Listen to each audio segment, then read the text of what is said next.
Hello everyone, welcome to Paranormal M. I'm glad you're here tonight.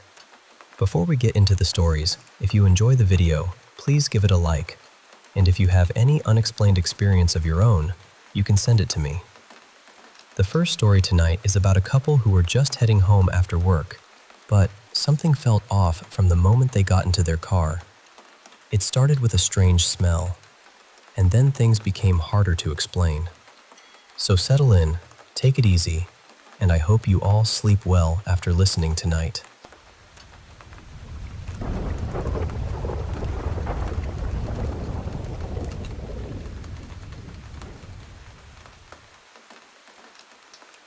I still think about this night sometimes, because even now, I don't have a clean explanation for it. It happened in January of 2019, right in the middle of winter. My wife and I were working at the same corporate campus back then, though we were with different companies. Our shifts were almost identical, starting around noon and usually ending close to 10:30 at night, so we would drive to work and come home together every day. That afternoon, we were running late. We reached the office around 12:40, and by then, every parking space inside the campus was already taken. I drove around for a few minutes hoping someone would leave, but no luck. So I finally parked outside the campus, near an old municipal storage lot where damaged vehicles were often dumped. When we stepped out, we noticed a row of wrecked cars sitting there. Some looked like they had been there for months, covered in dust and grime. But one of them looked different. It was a dark-colored sedan, and it seemed like it had been brought there very recently. The front of it was crushed almost completely in. The windshield was cracked, the doors were bent, and inside the car, we could see stains that looked disturbingly like blood. My wife and I both went quiet for a moment. It was the kind of thing you don't want to stare at for too long, so we just looked away and walked into the office. The day passed normally after that. By the time our shift ended and we came back to the car, it was around 11:20 at night. The whole area was covered in thick fog. The campus road, which was usually busy, felt strangely empty. Even the streetlights looked weak, like they were barely cutting through the mist. We got into the car, and almost immediately, both of us noticed this strange smell. It wasn't petrol. It wasn't something burning. It wasn't dampness either. It was just unfamiliar, heavy, and unpleasant. I remember asking my wife, "Do you smell that?" She said yes, and I could tell from her face that she didn't like it either. Still, I started the car and drove off. I told myself it was probably something from outside, maybe from the dump yard or the fog. But a few minutes later, something happened that still makes my skin tighten when I remember it. The headlights suddenly went off. Just like that. My wife immediately thought I had done it to scare her. She got upset and told me to stop playing around, but I showed her both my hands and told her I hadn't touched anything. Then the lights came back on by themselves. After that, the car started acting wrong. The brakes felt like they were pressing on their own for a second or two. Then, a little later, the engine suddenly revved as if someone had stepped hard on the accelerator. But my foot hadn't moved. I was holding the steering wheel so tightly that my hands started hurting. I didn't want to panic my wife more than she already was, but honestly, I was terrified. It felt like the car was listening to something else, not to me. Neither of us spoke much after that. The drive home was only about 15 minutes, but that night, it felt much longer. When we finally entered our apartment parking area, I thought the worst part was over. But then, out of nowhere, a group of dogs came running toward our car. There must have been 8 or 9 of them. They surrounded the vehicle and started barking like crazy.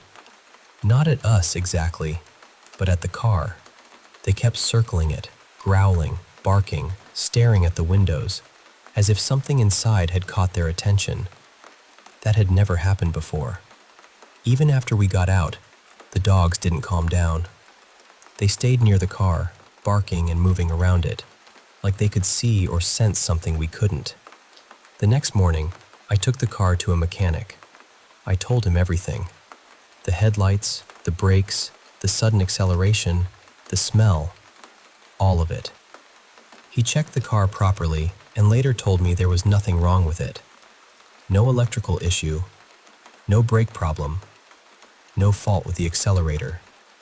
According to him, the car was perfectly fine. And that is what bothers me the most.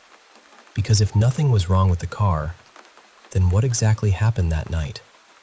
Maybe it was just a strange chain of coincidences. Maybe the fog, the smell, the wrecked car, and the dogs all came together in our minds and made everything feel worse than it was. Or maybe something followed us from that place. I don't know. But my wife and I both experienced it, and neither of us has ever been able to forget that drive home.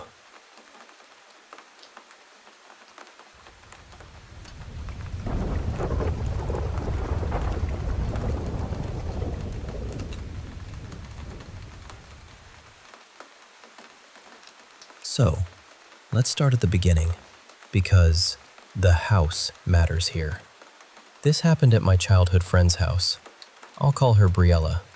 Her family's home already had the kind of history that makes you feel like the walls are holding their breath. Back in the early 1970s, a man came home late one night and found his wife with another man. He shot them both, and then he turned the gun on himself. That room later became Briella's older sister's bedroom. Years later, when Briella's parents bought the place, they found an old newspaper clipping about it tucked away during renovations. And when they pulled up the carpet, there were these 3 dark stains soaked deep into the original wood floors. Everyone assumed they were bloodstains. Instead of ripping the floor out, they sealed the wood, covered the area with a rug, and tried to move on. But the house never really felt like it moved on. Things went missing and showed back up in strange places. Kitchen cabinets would be found wide open. Drawers would slide out when nobody had touched them. Doors slammed from empty rooms. People saw figures that looked like someone they knew, only something about them was wrong. So that's the setting. Now, Briella and I were 13. We were sitting cross-legged on her bedroom floor with the lights off, one candle burning, and a Ouija board between us. Just 2 kids trying to be spooky, not really understanding what we were stepping into. At that time, I was still grieving my dad. He had passed away from cancer a few years earlier, and I was carrying so much anger and sadness. I missed him in a way that felt too big for my body. I wanted answers. I wanted comfort. I wanted anything that made it feel like he wasn't completely gone. Which, looking back, was probably the worst possible mindset to have while using a Ouija board in a house like that. We put our fingers on the planchette and said something like, "Hello, spirits. We'd like to talk." At first, we asked the usual nervous, silly questions. Then, it got more serious. We asked, "Is someone here with us?" The board answered, "Yes." We asked, "Are you a good spirit?" The board answered, "Maybe." Then I asked, "Are you my dad?" The board said, "No." I asked, "Do you know my dad?" It said, "Yes." I asked, "Is he okay? Is he in heaven?" It said, "Yes." That was when the whole room changed. I don't know how else to explain it. The air felt heavier. My skin prickled. My stomach dropped. It was that deep, animal feeling that something is watching you, before your brain has even caught up. Then I felt this dark presence beside us. Not just darkness because the lights were off, but something thick and cold, like the room had lost all its warmth at once. And then, the bed squeaked. It sounded exactly like someone had sat down on the edge of it. I turned my head slowly, and I swear I saw the outline of a person sitting there. Just the shape of where a body should have been, pressed into the edge of the mattress. I stared for a few seconds, trying to make sense of it, and then something in me snapped back. I said, "Nope, absolutely not."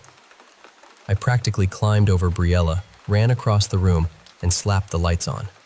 I refused to touch the board again. I didn't care what we did after that.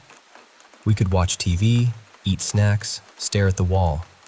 Anything but that. And here's the part that still bothers me. We never closed the board. I didn't know better. I was young and terrified. But now, as an adult, I honestly believe that was the moment something attached itself to me. Or at least, something noticed me. Later that night, Briella and I got into bed with her little poodle, Tilly, curled up with us. We were finally getting sleepy when Tilly suddenly lifted her head and started growling at the foot of the bed. There was nothing there. At least, nothing we could see. We calmed her down, and Briella eventually fell asleep. I stayed awake because I could feel something standing at the foot of the bed. My heart was pounding so hard it felt like it was shaking the mattress. I pulled the blanket over my head and tried to force myself to sleep. Then I felt it move. It crept up along my side of the bed until it felt like it was standing right next to my head, just lingering there, watching. I was so scared that I eventually exhausted myself and fell asleep, but not for long. My eyes flew open because I heard the sound of a gun being cocked and fired right beside my ear. I shook Briella awake and asked if she'd heard it. She just mumbled, "No," and rolled over. I cried quietly until I fell asleep again, feeling trapped in that room with nowhere to go. A few months later, something else happened at another sleepover. This time, I was with two other childhood friends. I'll call them Kira and Cassie.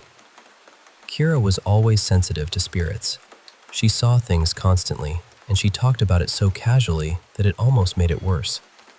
That night, the bed only had room for 2 people, so I volunteered to sleep on the air mattress.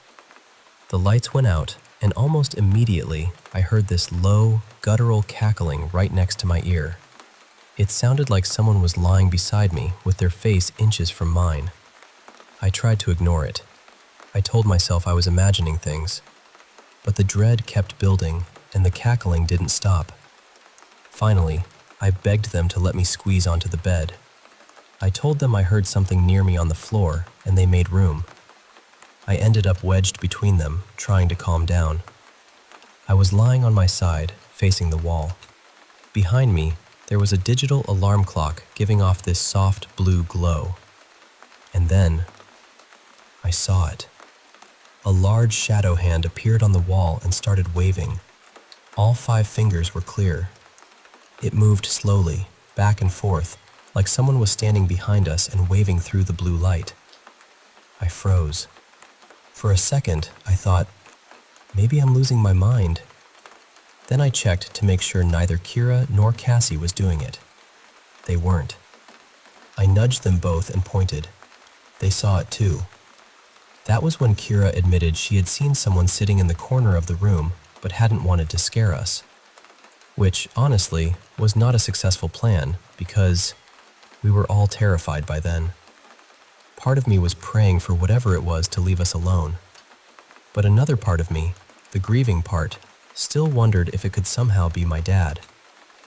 Then this thought came into my mind so clearly. If it were really him, you wouldn't feel this scared.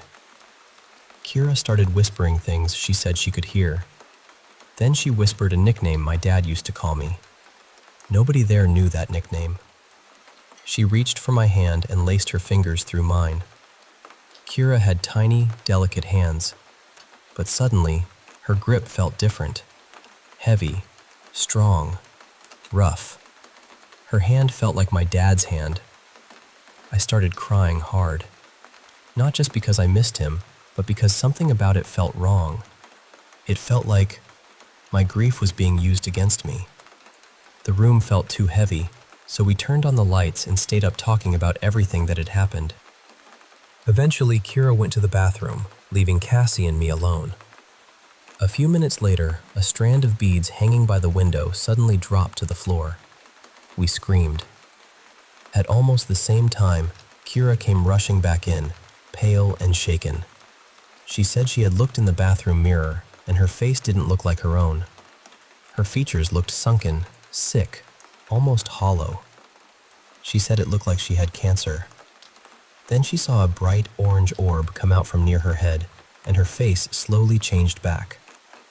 After that, Kira and Cassie somehow fell asleep. I stayed awake until sunrise. The next day, I told my mom everything. Before I even finished, she asked, "Did you use a Ouija board?" I admitted I had. She was upset, but not in a dramatic way. She was scared for me. She told me never to touch one again. She said those things can open doors you don't know how to close, and sometimes something ugly can follow you through. She believed whatever we encountered at Kira and Cassie's house was not my dad. She said it was something pretending to be him because it knew I was vulnerable. And honestly, that explanation made the most sense to me, because nothing about it felt loving. Nothing about it felt safe. After that, I started having awful night terrors. I became afraid of my own bedroom. I couldn't look in the mirror because I was terrified I'd see someone behind me. I hated being alone at night. Every evening, I felt this dread building because I knew I'd eventually have to try to sleep. It got so bad that I slept in my mom's room until I was around 16. She never made me feel embarrassed about it. Eventually, she helped me feel safe again. She prayed over my room, used anointed oil, rearranged everything, and gave the space a complete reset. We even put curtains over my built-in vanity so the mirror could stay covered unless I needed it. And it worked. The night terrors slowed down. My anxiety eased. I started sleeping in my room again.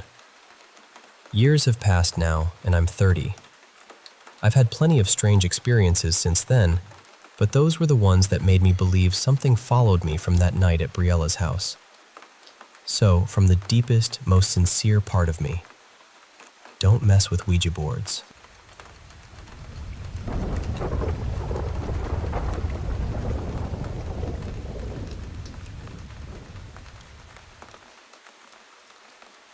You know, sometimes life throws these moments at you that just linger, like a shadow you can't shake, no matter how far you step into the light. I want to share one of those moments with you, if you'll indulge me. It's a story about love, loss, and the darkness that can creep in between. So, there was this woman. Her name was Veronica, but I always thought she deserved a name as vibrant as her spirit. So let's call her Verena. Verena was this radiant, independent soul, full of life and laughter. But as things went between us, I realized I was somehow twisting that light into something darker. I tried to soothe her when anxiety took hold, but it was like trying to hold water in my hands. Impossible. We'd sit together for hours, and she'd unravel these deep, terrifying fears about existence, the kind that claw at your chest and leave you breathless. She started pulling away from me, from my attempts to comfort her. I could see it in her eyes, that recoil, that dread. She told me once, her voice trembling, "It feels like you're about to tell me something awful. You're inside my head, and I want you out." That hit me hard. Here I was, unknowingly projecting my own dark thoughts onto her, and it was poisoning her. Our relationship, which had only lasted a few months, ended quietly but painfully.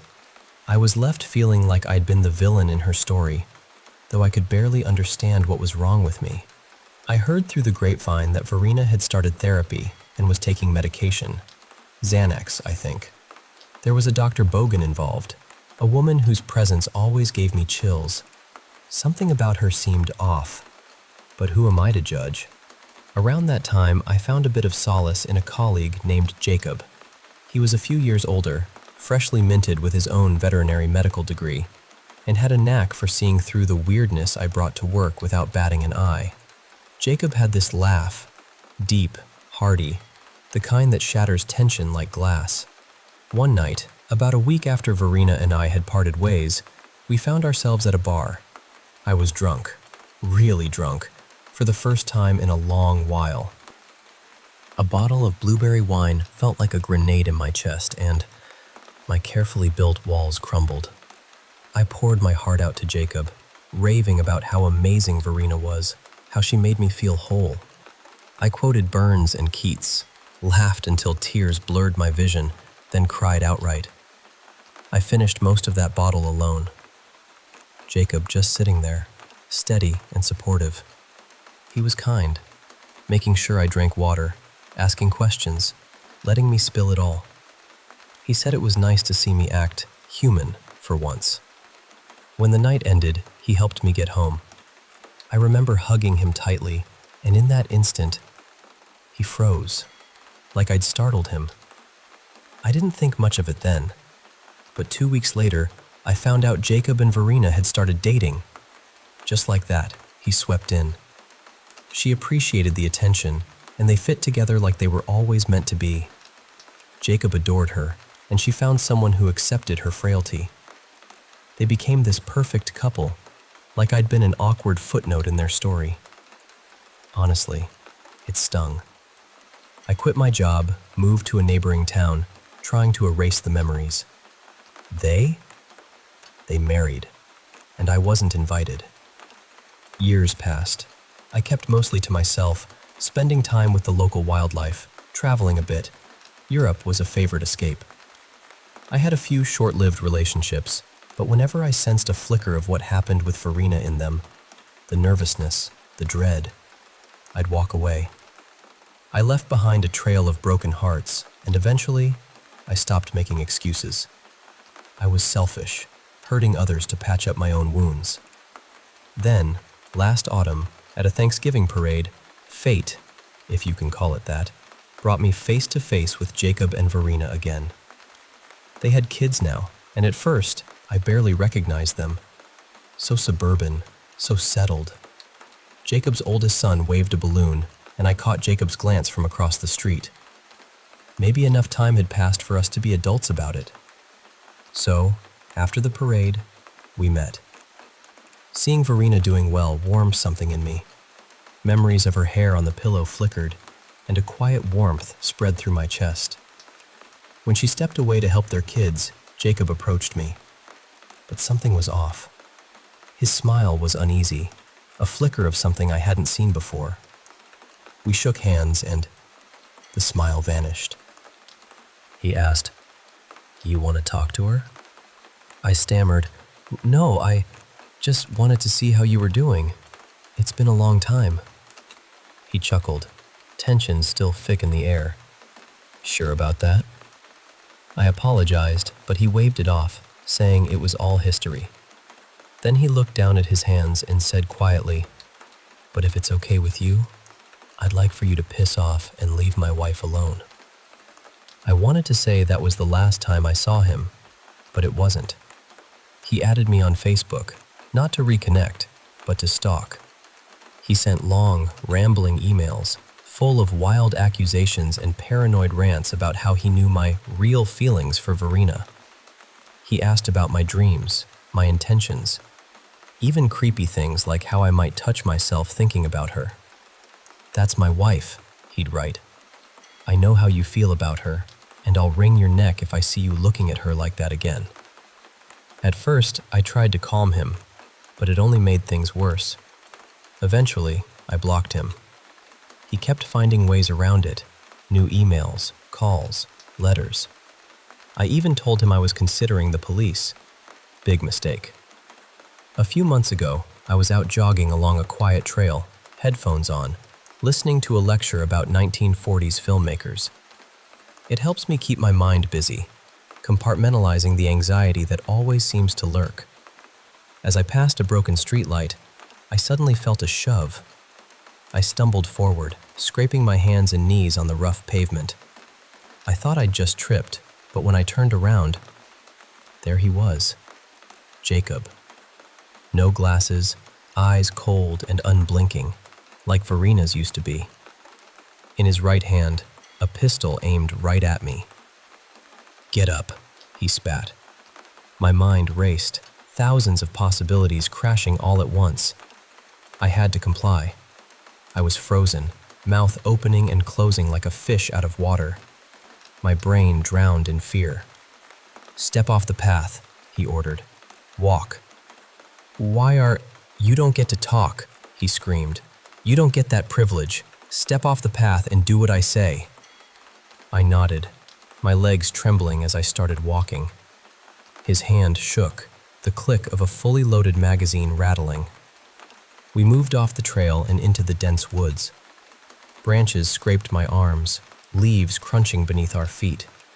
It felt endless. I searched for a chance to run, but with the gun aimed at me, any sudden move could be my last. "I won't let you destroy my family," he said, voice low but fierce. "I know you want her back. You should have listened." "To what?" I asked, heart pounding. "You chased me. I haven't done anything." He laughed, a hollow, bitter sound. "Don't you get it? You don't see?" He steadied his aim as I backed away, careful not to make a mistake. He wasn't aiming for my head, just the body. One wrong move. Facing that gun barrel, it was like staring into an endless abyss, knowing that it could swallow you whole. I tried to steady my mind, to find a way out, but all I had was fear and doubt. "Nothing fucking matters," Jacob snarled. "You and I, we're just jokers in a deck stacked against us. There's a whole cosmos of proof that just makes us..." He screamed until his face was red, eyes bloodshot and unblinking. "I should never have taken pity on you. I should have let you suffer. But I feel you. You're in my head, opening doors I don't want open. I don't want to think about you taking her away. I don't want to feel small and useless. Why does this keep coming back when I think of you? Jacob, No!" he yelled, squeezing the trigger. But the shot never came. A sudden rustle, a sharp cry echoed through the trees. A park ranger, alerted by a passing hiker, burst through the underbrush, shouting for Jacob to drop the weapon. Jacob hesitated, eyes wild. The ranger's calm but firm voice cut through the chaos, and slowly, Jacob lowered the gun. I collapsed to the ground, heart pounding, tears streaming down my face, not just from relief, but from the weight of everything that had led to this moment. That day changed everything. Jacob was taken away for help, and I finally understood the depth of his pain, and mine. Verena? She and I never crossed paths again, but in a strange way, that night gave me peace. It was the closing of a chapter, a chance to heal. So, if there's one thing I want you to take away from this, it's that sometimes the darkest moments can lead to the light, if we're willing to face them. And that even broken, tangled stories can find a way to end with hope.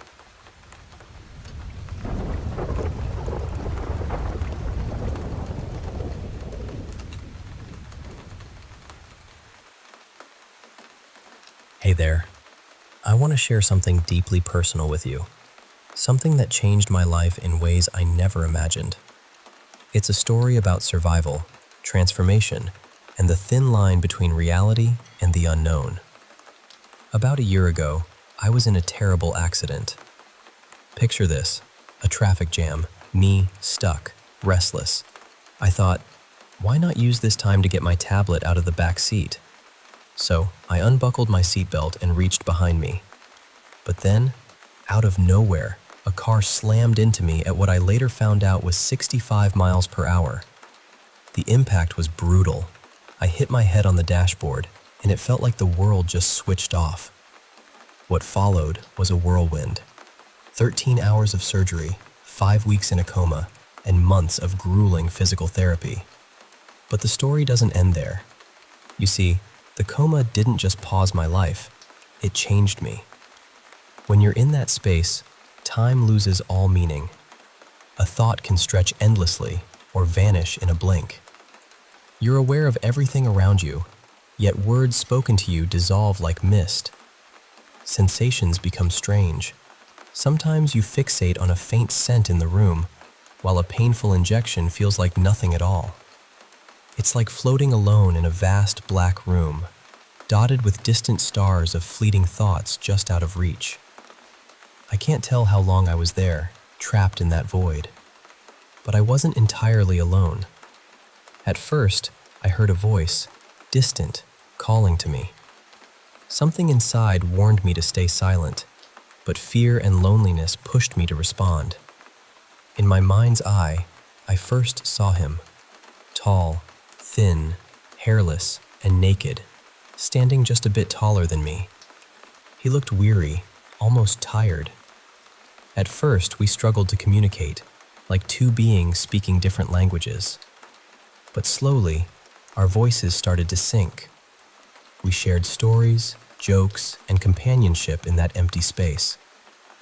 I don't remember how long this went on, minutes or weeks, but his presence was a comfort. He called himself Nobody. "In so many ways, I'm nobody," he said once, "and sometimes you are too." So, Nobody he became. As time passed, I realized Nobody was both a friend and a shadow. He wanted me to stay in the void, to be his companion forever. He whispered terrible things, things I wished I could forget. I felt dread, a deep, existential terror, but I fought back.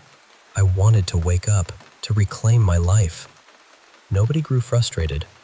His form twisted, fingers lengthening, arms thinning, face stretching into a pale, leech-like mouth. On good days, he looked almost human. On bad days, I had to hide from him, feeling his probing presence in the darkness. Then, slowly, I began to feel my body again. The stars in the void transformed into suns, thoughts connecting like constellations. I was struggling with every fiber of my being to return, to wake or remain lost forever. It was all or nothing. At first, I felt myself slipping deeper, failing. Then, unexpectedly, Nobody lifted me, guiding me toward the light. I woke up. The coma feels like a hazy dream now, something distant but not forgotten. Nobody remains vivid in my memory. If I could draw, I'd sketch him in detail. His voice would stand out in a crowd. He's at the forefront of my mind. When I told my nurse, she was kind but skeptical. "People experience all sorts of things," she said. "It felt real to you, but here, you are you. Try to find comfort in that." I wanted to, but I couldn't. Then came the sleepwalking. At first, small things, waking in the shower, mouth full of olives. I told my doctor, but they focused on physical symptoms, not the strange experiences. I could almost see Nobody behind me, lurking in shadows, making me afraid to turn on the lights. I'd stare at empty spaces, expecting him to appear. One day, I fainted at a coffee shop. People panicked. I was fine, but the tests showed something odd. My height was off. I should be 5'9", but they measured 6'1". I'd lost weight too. I thought it was in my head, but my fingers grew longer, my complexion paled. It wasn't normal. Sleepwalking worsened until one night, I woke before the bathroom mirror, the words, "Nobody loves you," scrawled in blood. I'd shaved my head, my mouth raw from brushing teeth too hard. I wasn't just pale, I was pallid. Nobody was with me, his only friend in that dark place between worlds. Over weeks, my body changed. I grew taller, thinner, hair vanished. My teeth hurt. Violent coughs racked my ribs. Doctors prescribed asthma meds, but nothing helped. I looked less like me and more like him. Sometimes, as I drifted to sleep, I heard Nobody's voice, thanking himself for saving me. Our voices merged into a haunting duet.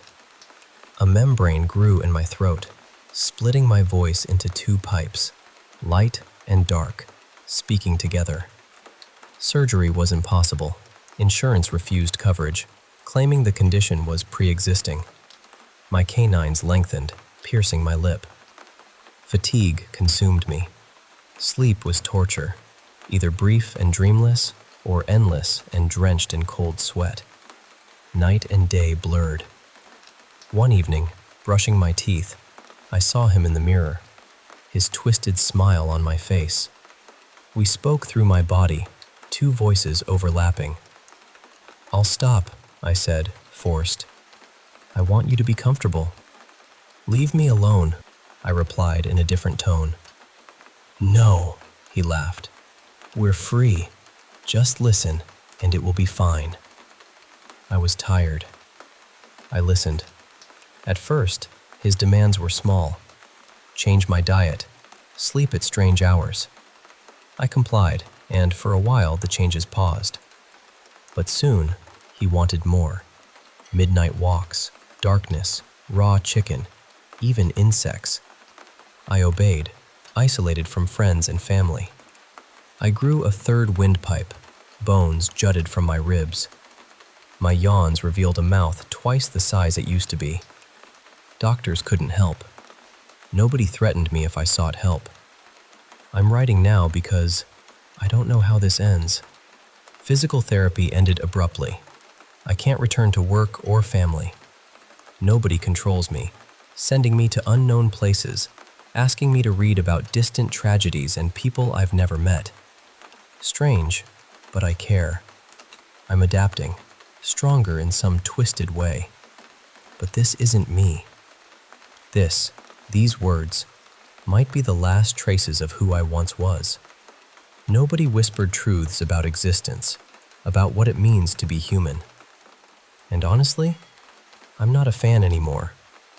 Now, let me tell you about Evan. He's a young man grappling with his own fears and mysteries. Evan's world shifted when his mother died tragically after a fall.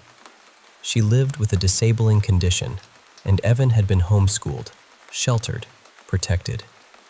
He speaks many languages.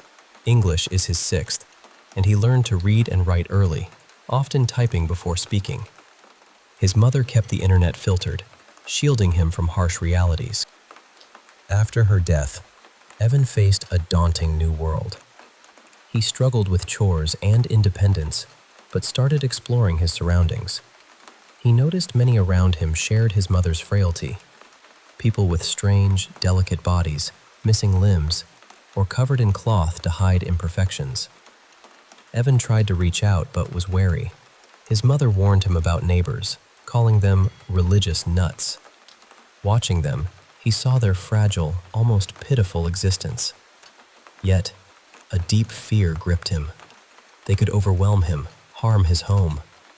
At a local school event, Evan observed masses of these people, their voices shrill, their movements awkward. He felt like an outsider, hiding among them, but terrified they'd discover him. Sleep eluded him. Determined to understand, Evan hacked past his mother's internet filters, creating his own operating system named after her. Online, he saw the world through new eyes, populated by these strange, frail beings everywhere. He questioned reality. Is this normal? Is he the odd one out? His mother told him he was the normal one, but Evan felt disconnected, out of place, camouflaging himself like a tense spring ready to burst. He wonders if he should leave, fearing those who saw him might come for him, as they did for his mother's father. He asks himself, was I hidden from the world, or has the world been hidden from me? The answer frightens him. He writes, hoping for comfort, understanding, and a glimpse of normalcy in a world that feels anything but. Thank you for listening to these stories of survival, transformation, fear, and the search for identity. Remember, sometimes the greatest battles are the ones we fight within ourselves, and sometimes reaching out can be the first step to finding light in the darkness.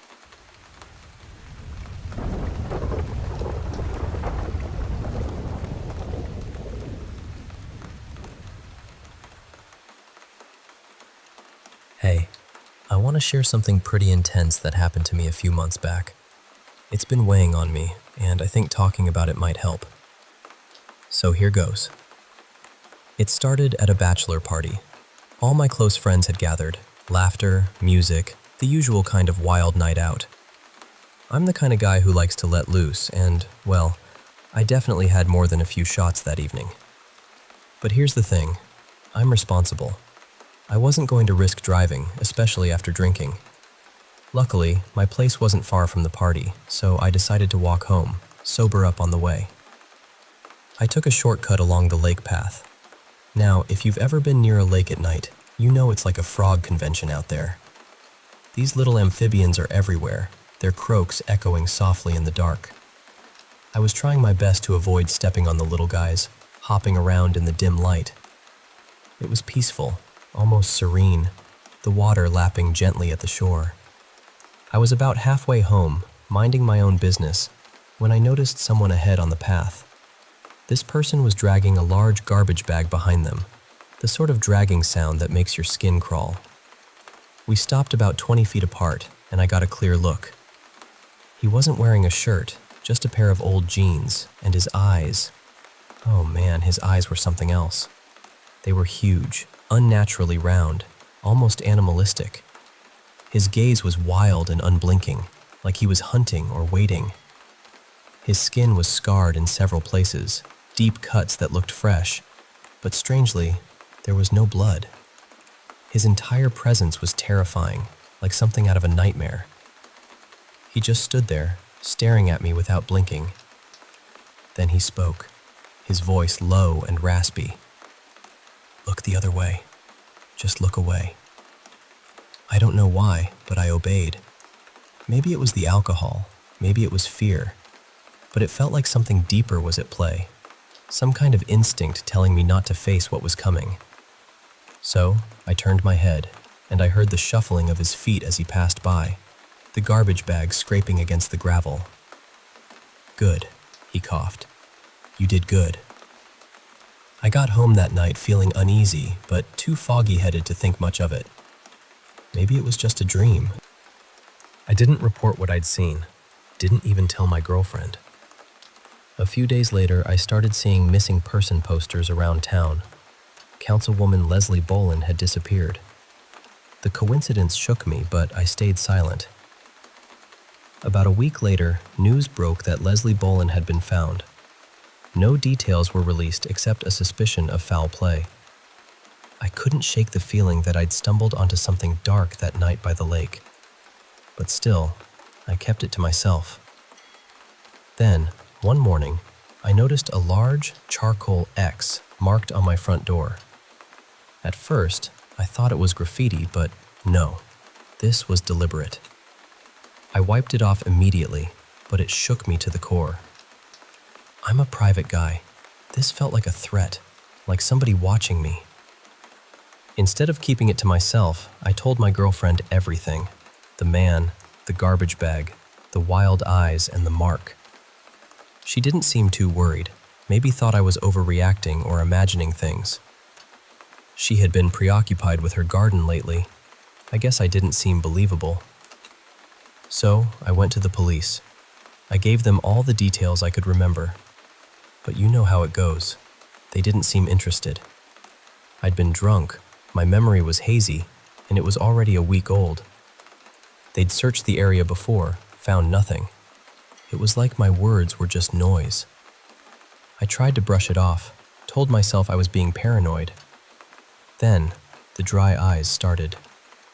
At first, it was just a mild irritation, but soon my eyes became red, raw, and stung like fire.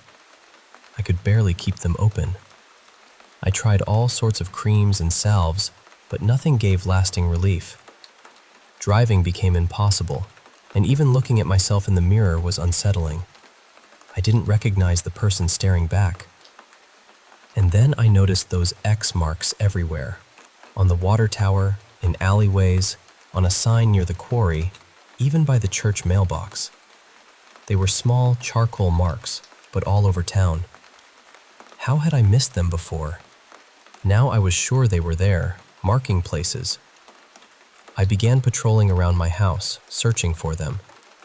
No marks on my property, but just next door, on an old tree with a creaky swing, there it was again, a charcoal X.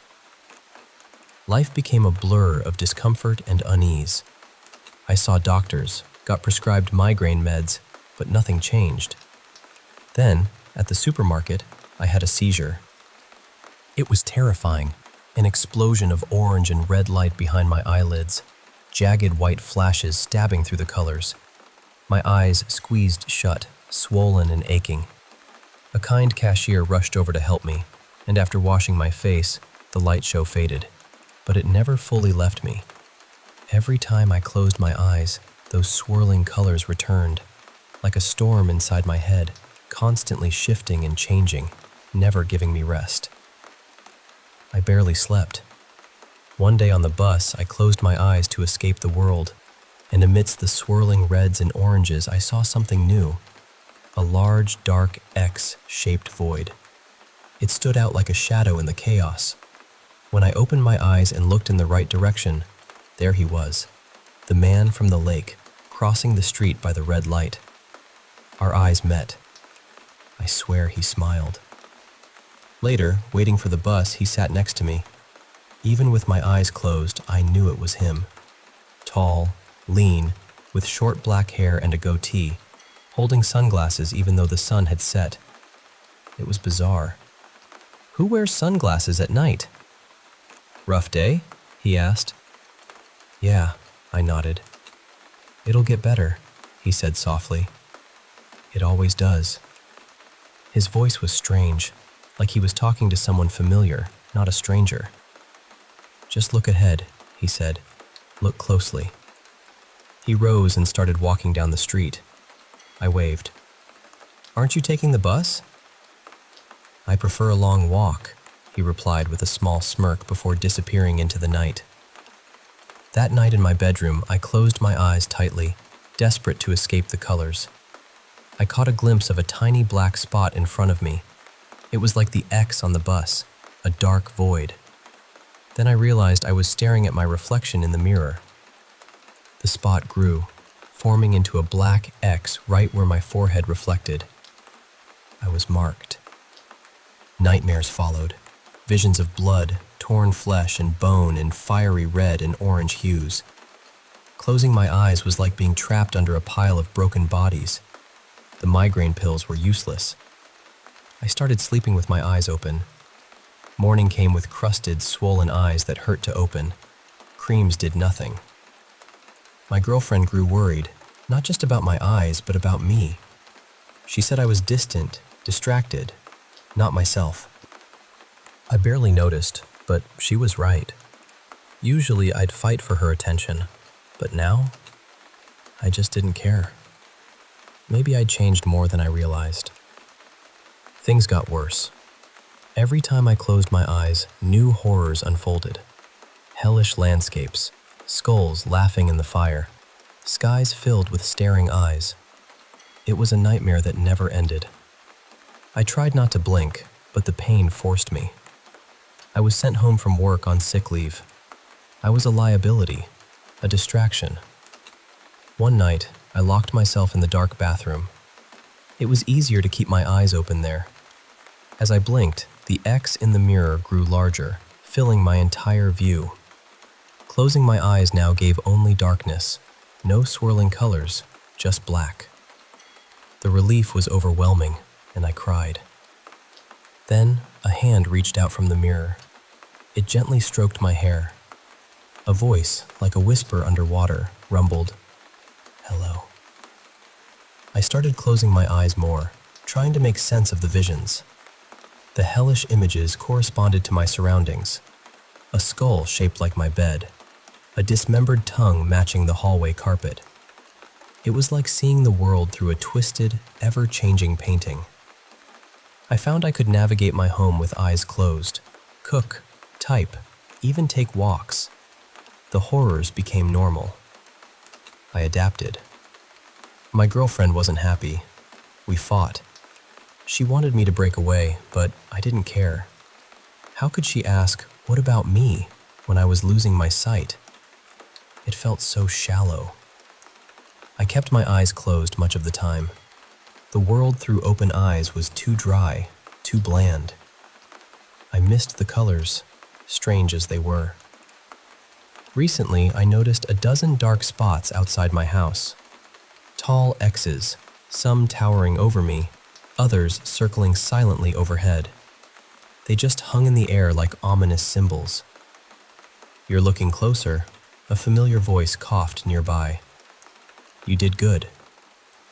"Please, tell me what's happening," I begged.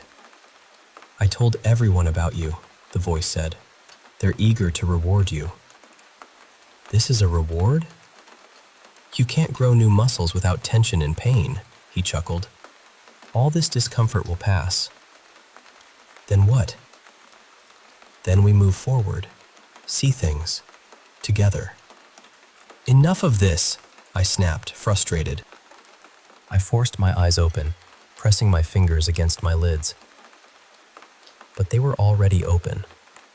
Before me stretched a hellscape: orange sands, blood-red skies, bone-white mountains, rivers of fire. And right in front, a dark X hovered. I tried blinking it away, but it wouldn't budge.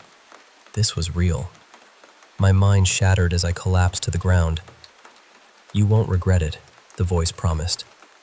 I crawled backward, feeling the gravel beneath my fingers, the open door behind me. I couldn't look away from the floating figures. "Don't leave," it pleaded. "Please, don't leave." I saw corpses drifting down a fiery river, worm-like tunnels burrowing into ribcage-shaped mountains, countless X's waiting. "No," I stammered. I can't." "Please," it begged. I crawled inside, closing the door behind me. I kept my eyes open, but every blink dragged me back to that infernal place. The voices screamed, closing in. I was torn between worlds, and they didn't want witnesses. My dry eyes screamed for relief, but I held on. Desperate, I found a stapler in my office and stapled my eyelids open. Since then, I've never blinked. I sleep with my eyes open, protecting them with goggles and eye drops. I clean the wounds from the staples, and they've healed, but I can't close my eyes if I want to live. I don't know who these people are, what they want from me, or if it's too late to accept their offer. They keep things vague, testing my faith, I guess. Sometimes I lean against the mirror, hoping that hand will reach out again, comforting me. I'm so tired of these dry eyes.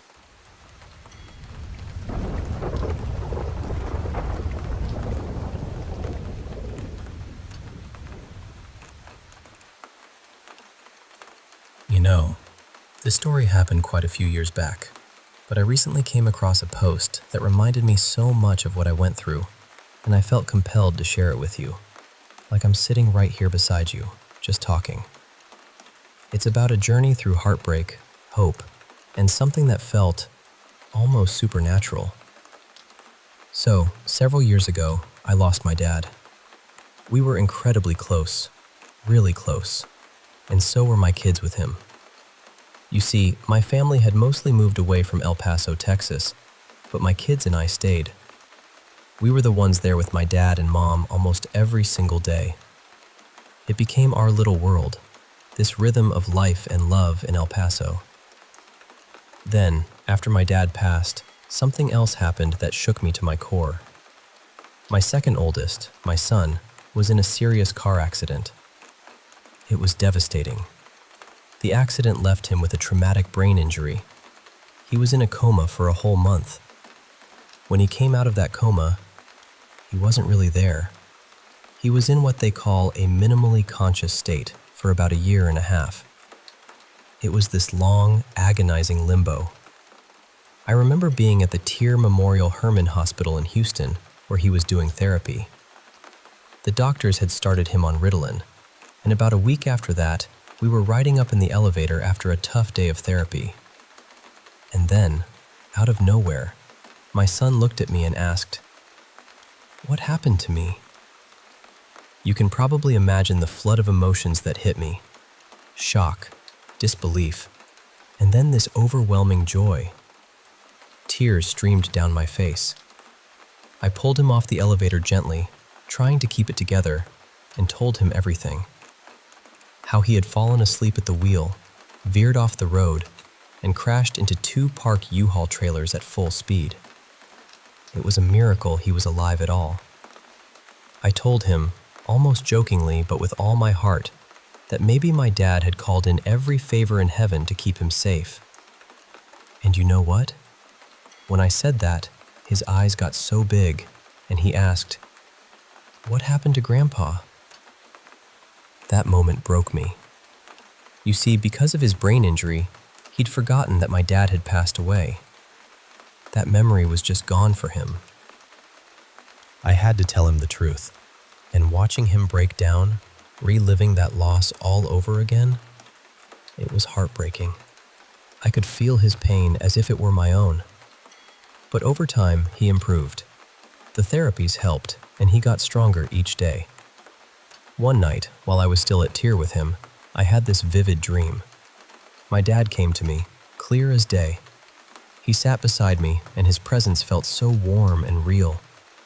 He told me how proud he was of me for all the sacrifices I'd made, for being there every step of the way for my son. He said I was a good father, and then he told me to tell my son that he could get all his abilities back, but it was going to be the fight of his life.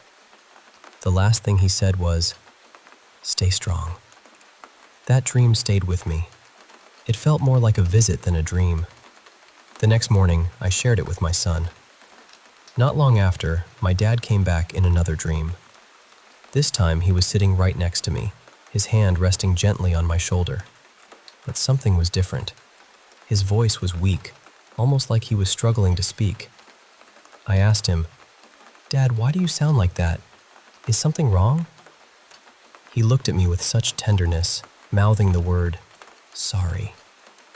Then he explained, slowly, "Where I am now, I don't need to use my mouth to speak. It feels strange trying to talk like before." He wanted me to know he loved me, was proud of me, and was happy I was there with my son. He promised he'd be watching over us, for as long as he could and was allowed. And he made me promise to remind my son that he had to keep fighting, harder than ever, to stay strong again and again. I don't know if these were just dreams or something more, but they were so vivid, so full of love, that I choose to believe my dad was really visiting me during those dark, difficult times. It gave me strength when I needed it most. I truly believe there's more to this world than what we can see or understand. A deeper connection that doesn't end with death. One day, I hope to see him again. Until then, I carry his love with me every single day. Miss you, Pops.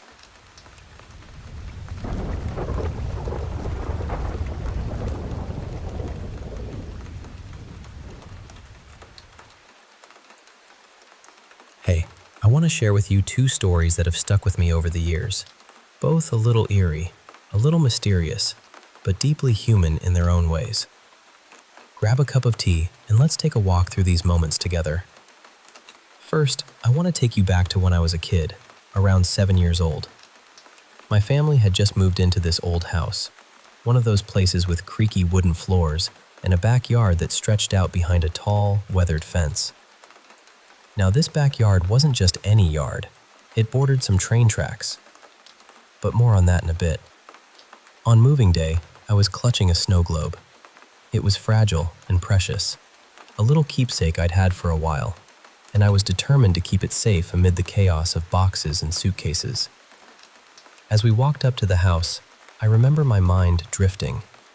I was wondering, what the snow inside the globe actually felt like. Was it cold? Soft?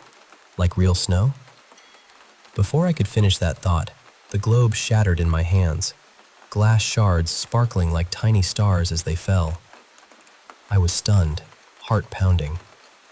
When I told my mom, she didn't believe me, thinking I must have dropped it. But I swear, I didn't. That moment was the first crack in the comfortable feeling of our new home. It felt like the house itself was telling me something. Now, about those train tracks behind our fence. My bedroom window looked right out onto them, and sometimes, especially in the quiet moments when the world seemed still, I saw a shadow. A man standing there, just watching, not moving, not even blinking, it seemed. I'd rushed to get my brothers, hoping to show them, but by the time they looked, the shadow was gone. vanished like a whisper in the wind. One night, I woke up to this strange, rhythmic sound. I turned slowly in bed, heart thumping so loudly I thought it might burst out of my chest. And there he was, the shadow man, sitting cross-legged on my bedroom floor. In one hand, a piece of wood, in the other, a knife. He was whittling, carving away, the soft, scraping noise filling the room. I remember tears pooling in my eyes, not just from fear, but from a deep, aching confusion. What was he? What did he want? I was too scared to scream, terrified he might hurt me before my parents could come to help. So I squeezed my eyes shut tight and stayed frozen, the whittling sound like white noise in the background, until sleep finally claimed me. In the morning, wood chips scattered across my floor caught my eye. I ran to my mom, telling her everything. She said it was just a bad dream. But when I pointed to the wood chips, she shrugged it off, saying maybe the dog dragged them in.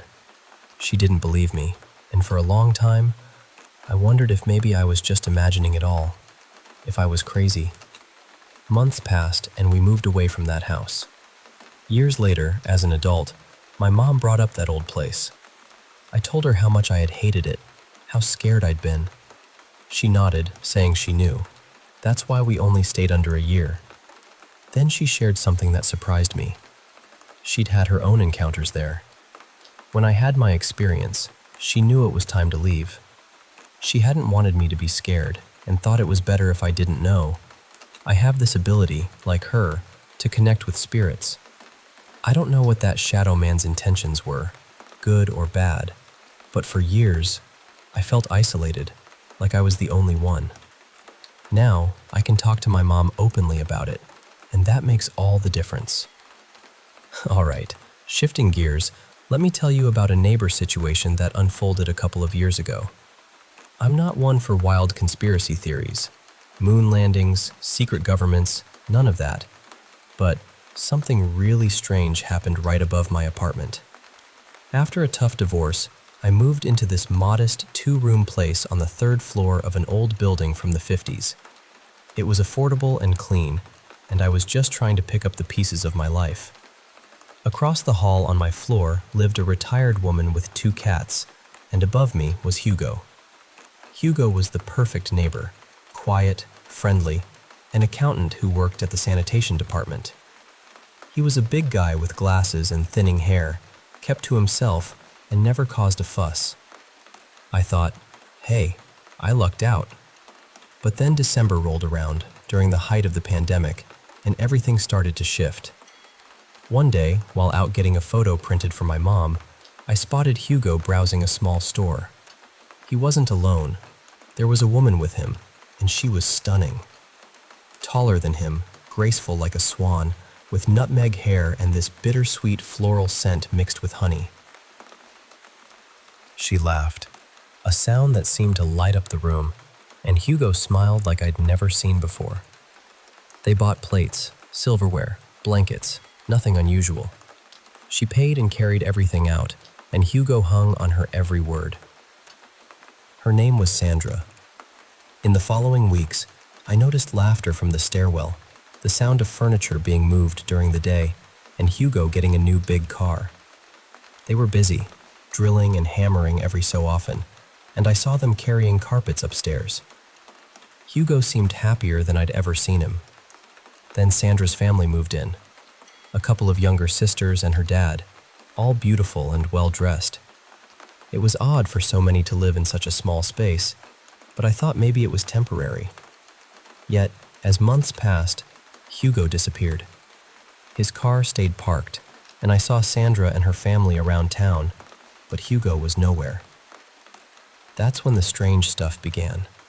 Blue mesh bags filled with what looked like biohazard waste, nightly drives by Sandra's sisters using Hugo's car, and weird noises at night, like a low, droning engine mixed with nature sounds. Curiosity turned to obsession. I even opened one of those blue bags late one night. Inside were shards of white ceramic and broken glass. Putting the pieces together, quite literally, I discovered it was a giant eggshell, like a football-sized egg. I called it nesting in my notebook. Then came the door incident. One evening, I found my front door wide open, fire alarms blaring, and neighbors gathered in the hall. Sandra appeared with that unsettling smile, saying the super had opened my door to check for fire. But the super never came back, and soon after, my notes, the eggshells, even my computer were tampered with. The sisters seemed to watch me more closely, their dad's glare cold whenever he tossed out trash, now in regular bags. The strange sounds stopped, and I never saw anyone carrying anything bulky again. New neighbors moved in, young, stunning, and mysterious, and strange water damage began appearing in my ceiling, smelling foul and causing the ceiling to bulge. I reported it, but the management stalled, demanding insurance papers I didn't have. Meanwhile, my downstairs neighbors and the college students below moved out, replaced by these new, beautiful faces. I don't know what they're up to, but the whole building feels different now. That nesting feeling? It's still there. Like something is growing, waiting. So, yeah, 2 stories from my life. One about a shadow man who whittled in the dark, and another about neighbors building something strange. Both left me with questions and the understanding that sometimes the ordinary world isn't as ordinary as it seems. Thanks for listening.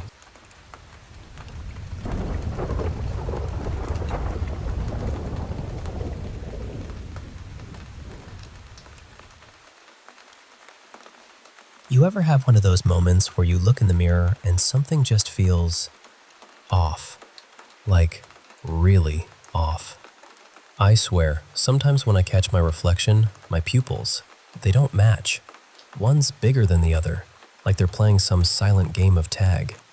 And my tongue? God, it feels like it's stretched out, longer than it should be. And that headache? Not your usual throb. It's this weird magnetic pull right where Dr. Janice touched me last time. It's like my forehead's trying to pull in something invisible. It's not painful, exactly, but it's unsettling in the worst way. Just a few days ago, I was chopping potatoes, trying to cook something simple, and I sliced my finger. You'd think I'd see blood, right? But nope, not a single drop. I barely even noticed it. It's like my body's turned into some freakish steel or plastic.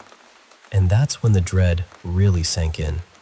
I can't bring myself to go back to Dr. Janice, because if there's even a slim chance she'll send me back to that hill, that place, I don't think I could ever face her again. She scared the shit out of me before, but now it's a deep, gnawing fear, not of rats, but of what she's done to me, what she could do. What has she done to me? And why the hell can't I bleed? Let me take you back a bit to when all this started. My Aunt Rachel, she was like a second mother to me. After battling this relentless illness, she passed away last year, left me with almost nothing after the hospital bills had swallowed everything. Just 2 things she insisted I keep: her cockatiel, tugboat, and this bizarre collection of 1950s cartoon-themed plates. The rest? Sold off or given away. But those plates, man, they were eerie. Especially one. Picture this, a plate showing a young cartoon girl feeding apples to a giant frog. But here's the twist. The girl looked like she stepped right out of a classic Disney movie, all bright and cheerful, with rosy cheeks and a sunny smile. The frog? It was grotesquely realistic, almost too real. You could see every wart, every slimy fold, like 2 different artists had made it. It gave me the creeps every time I looked at it. I was sure some collector out there wanted it, but I couldn't find anyone interested for weeks. Posted pictures everywhere, social media, auction sites, but no bites. No marks or stamps on it, unlike the other plates, which made me think it was custom made. I couldn't stand the sight of it, so I boxed it up and shoved it into the garage. The other plates? Hung in the kitchen, just like Aunt Rachel would have wanted. I live just outside a small town in Minnesota, not far from the lake.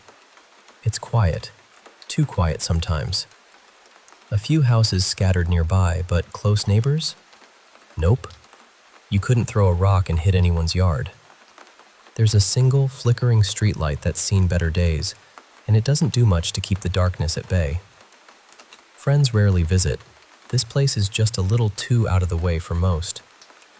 I inherited it from my mom, who passed when I was young. Lucky to own a house, maybe, but what a price to pay. Tugboat fit right in. I made him a big cage in one of the back rooms. When you live alone in a place like this, you have more space than you know what to do with. Aunt Rachel's funeral was simple. She insisted on it, said she paid for it herself. She hated being a burden. She begged me to take care of Tugboat, and honestly, that bird was my lifeline during the pandemic. When everything outside was falling apart, he'd sing, and it made things a little less lonely. Living alone, you become a bit of a sound detective. You learn to notice every creak, hum, buzz.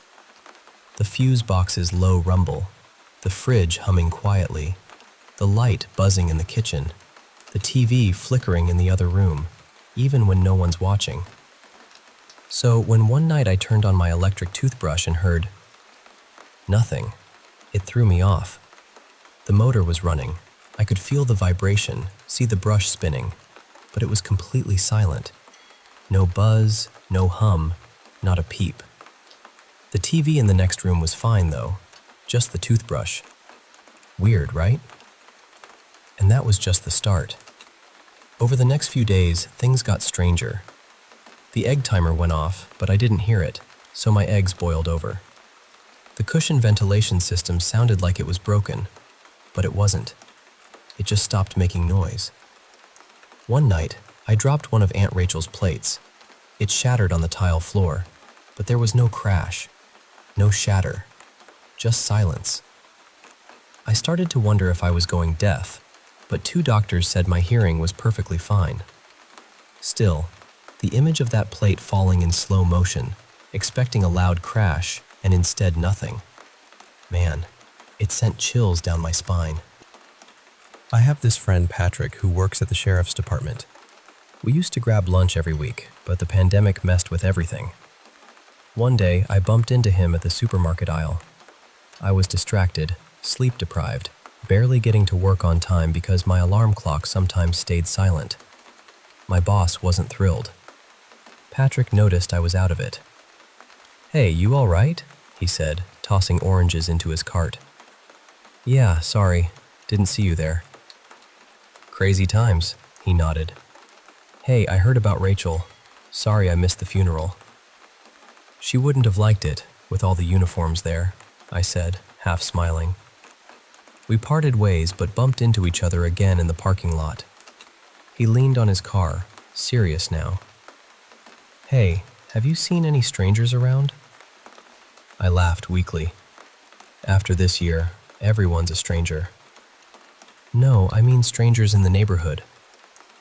"No, can't say I have." He looked tense. "Some neighbors have had problems." "Problems?" He looked like he'd seen a ghost. "You don't know?" Apparently there'd been break-ins. At first, people thought raccoons. But raccoons don't pick locks, don't leave food behind, and certainly don't leave handprints on windows the size of a human's. Some folks even reported seeing a woman with wild, tangled hair wandering around. The police couldn't find her. That's when I started noticing things. The garbage lid was missing. And one dewy morning, I was pretty sure I saw handprints on my car.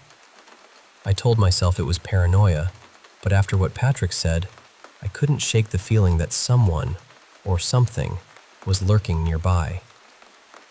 Trying to push it out of my mind, one night I was in the shower. Tugboat was singing his version of Earth, Wind, and Fire's September in the other room. I was scrubbing my hair when suddenly, the sound of the water vanished. I could feel it, but no splash, no drip, no noise. The bird kept singing, oblivious to the silence around me. I rinsed and stepped out, and then I saw it. A pale face pressed against the frosted bathroom window. The silhouette was there, just staring.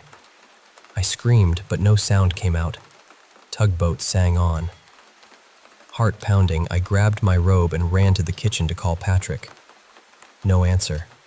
No sound, not even my own voice. Then, outside the kitchen window, the silhouette appeared again. Eyes uneven in size, spaced oddly far apart.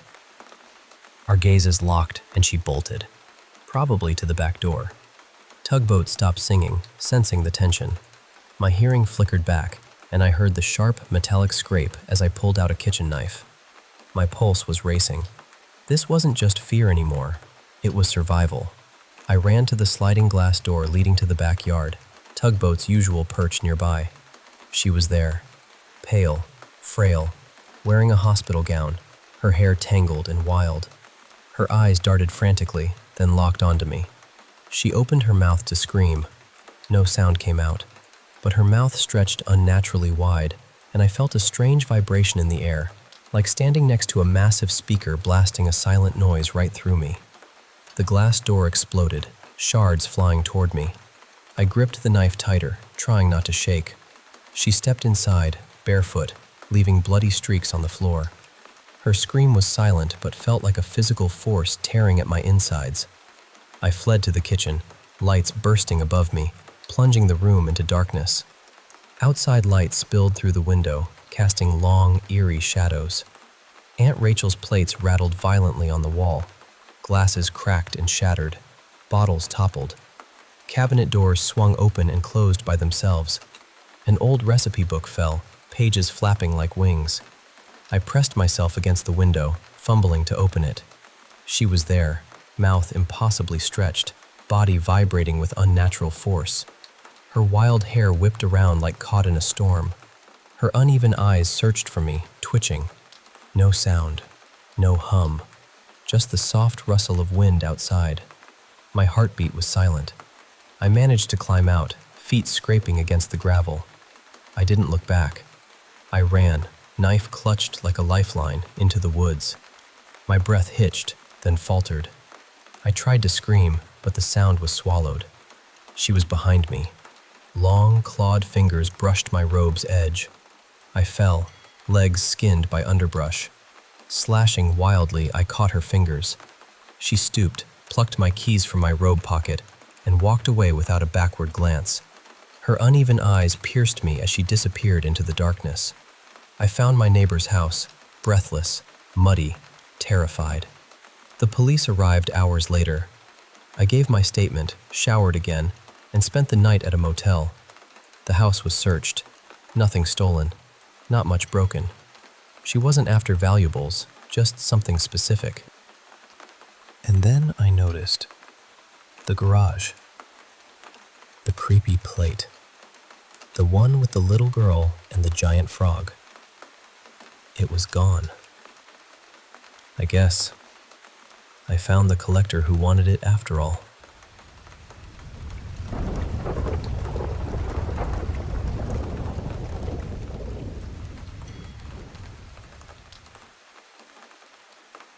Hey, I want to share something that happened to me about 10 years ago.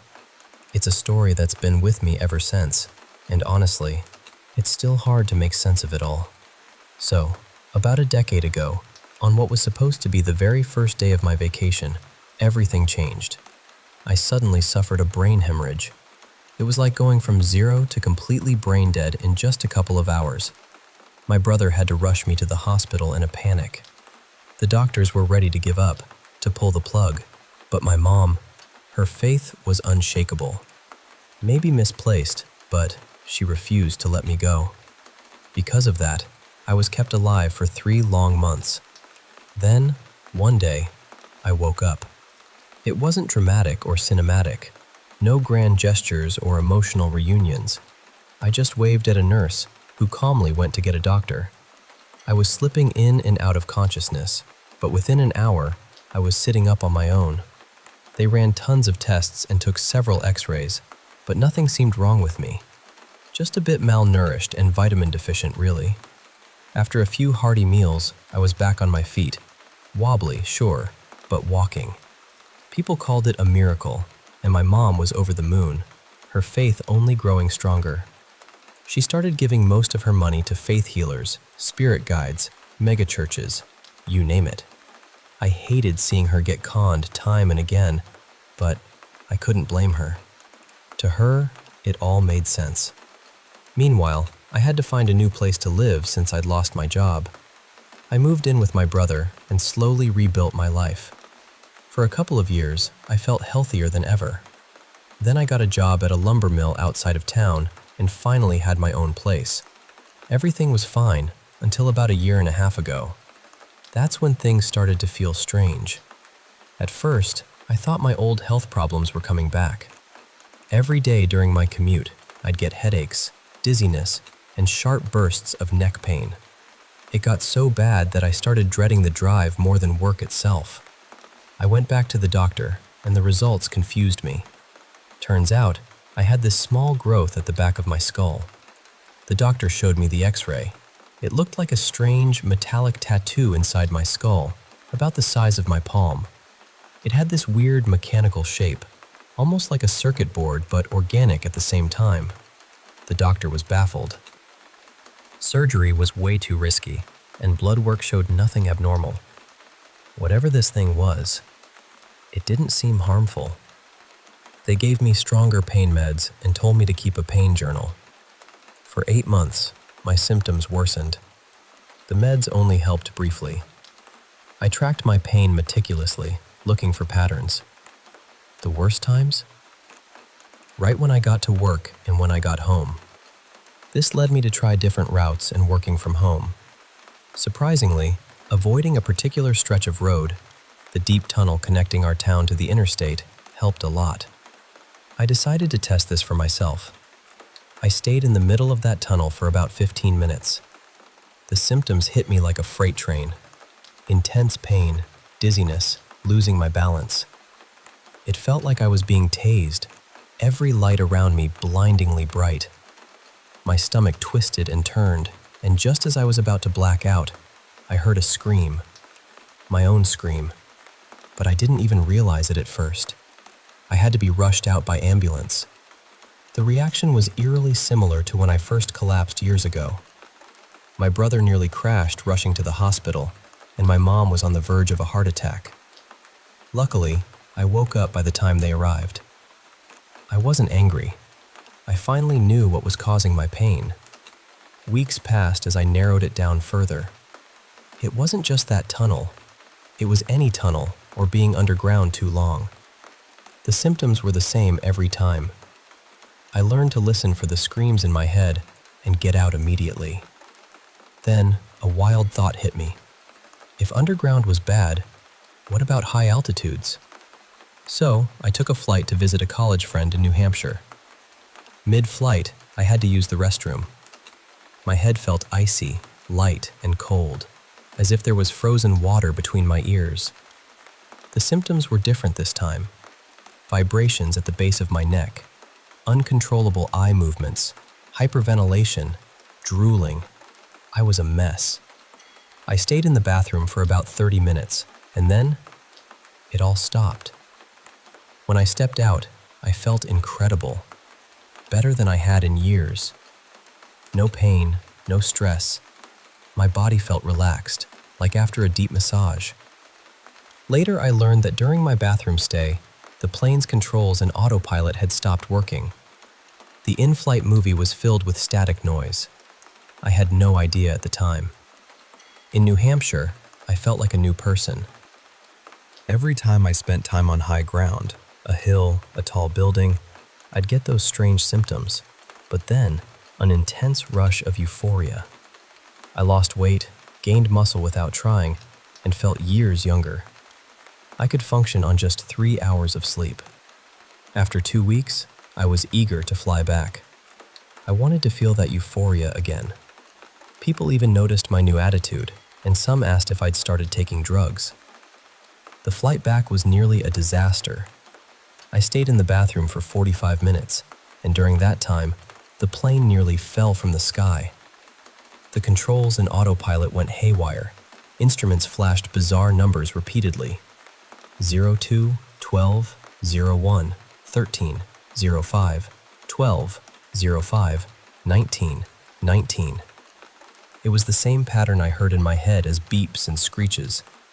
Then, a flight attendant burst in, laid me down, poured cold water on me. I had a fever so high my skin was red and burning.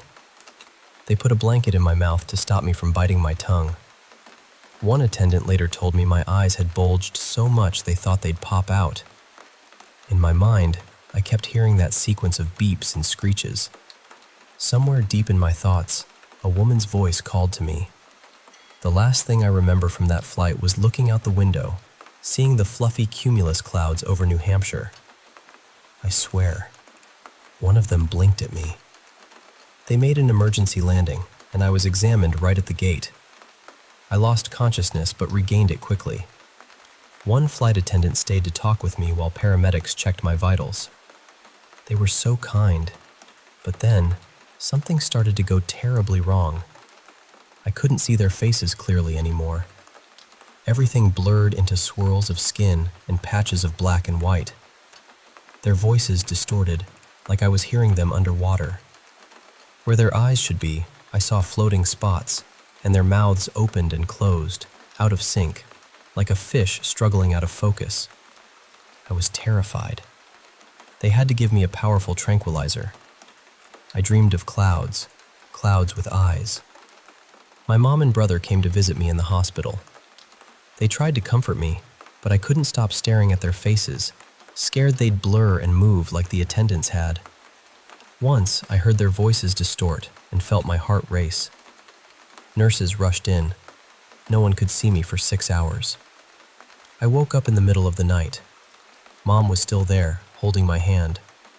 Her face was gone, replaced by swirling features. Her voice shifted pitch randomly. The swirling mess focused on me. My heart pounded in a pattern matching the beeps in my head. It reminded me of those numbers from the plane. "You should be thankful," the voice murmured. "You should be so thankful." "For what, Mom?" "I asked him to come save you, and he did." "He saved you, love." "Who? Who saved me?" She leaned in, whispering. Crackling sounds like teeth grinding, a slithering dry tongue dragging across rough surfaces. "The man from the computer. He said he'd save you." "What man? Who are you talking about?" "The hatchet man." The words chilled me. I leaned back, looking closer at Mom. Without her voice, she was a stranger. Dressed oddly, but it was her shoes that caught my eye, sneakers far too large for her feet. Then, like lightning, the swirling face vanished. It was like a curtain pulled back in my mind. A stranger sat before me, a man in his late 30s or early 40s, rugged, with a wild beard, a hoodie, and eyes completely black. It was hard to tell if those were huge pupils or solid black voids. He stood, pulled a cable from my arm, and snapped his fingers.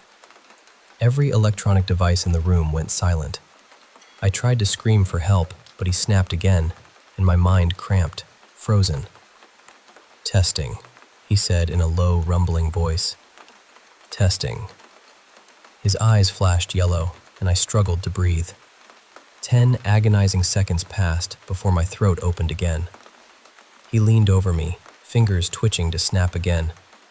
"Without the hatchet man, you'd still be brain dead, you ungrateful shit. Now stay fucking still." I was paralyzed. My pulse wanted to race, but something held it back, something controlling me. He reinserted a needle into my arm and held up a strange black handheld device. A series of beeps sounded, the same pattern. Then it was done. He removed the needle and headed for the door. What is this?" I croaked. "Nothing," he smiled. "Just a hot fix." He snapped his fingers again, and darkness swallowed the world. Since then, I've spoken with Mom. She thinks I dreamed the whole thing, but was surprised I knew about her donation to something called the Hatchet Man. Apparently, that was the username for a donation to the Church of the 13 Chisels. Mom tried everything. But after that donation, I just woke up. She's a follower now. Of course, there is no Church of the 13 Chisels. Their emails are just copy-pasted televangelist messages with names swapped around. The address is fake, and every photo on their website is photoshopped from other churches. It's a scam, a shell.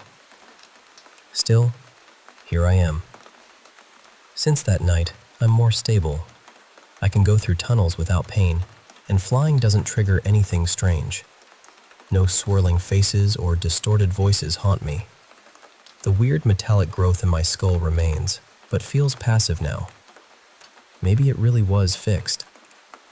I don't know what to make of any of this. I don't know if I should be worried or hopeful. I think that growth and whatever the hatchet man did saved my life, but I'm scared about what might come next. I don't feel controlled or forced to do anything, but sometimes I wonder if that will change someday. I guess what I'm asking is, do you have any ideas? Any theories? Because I'm still trying to understand this strange, twisted miracle that's become my life.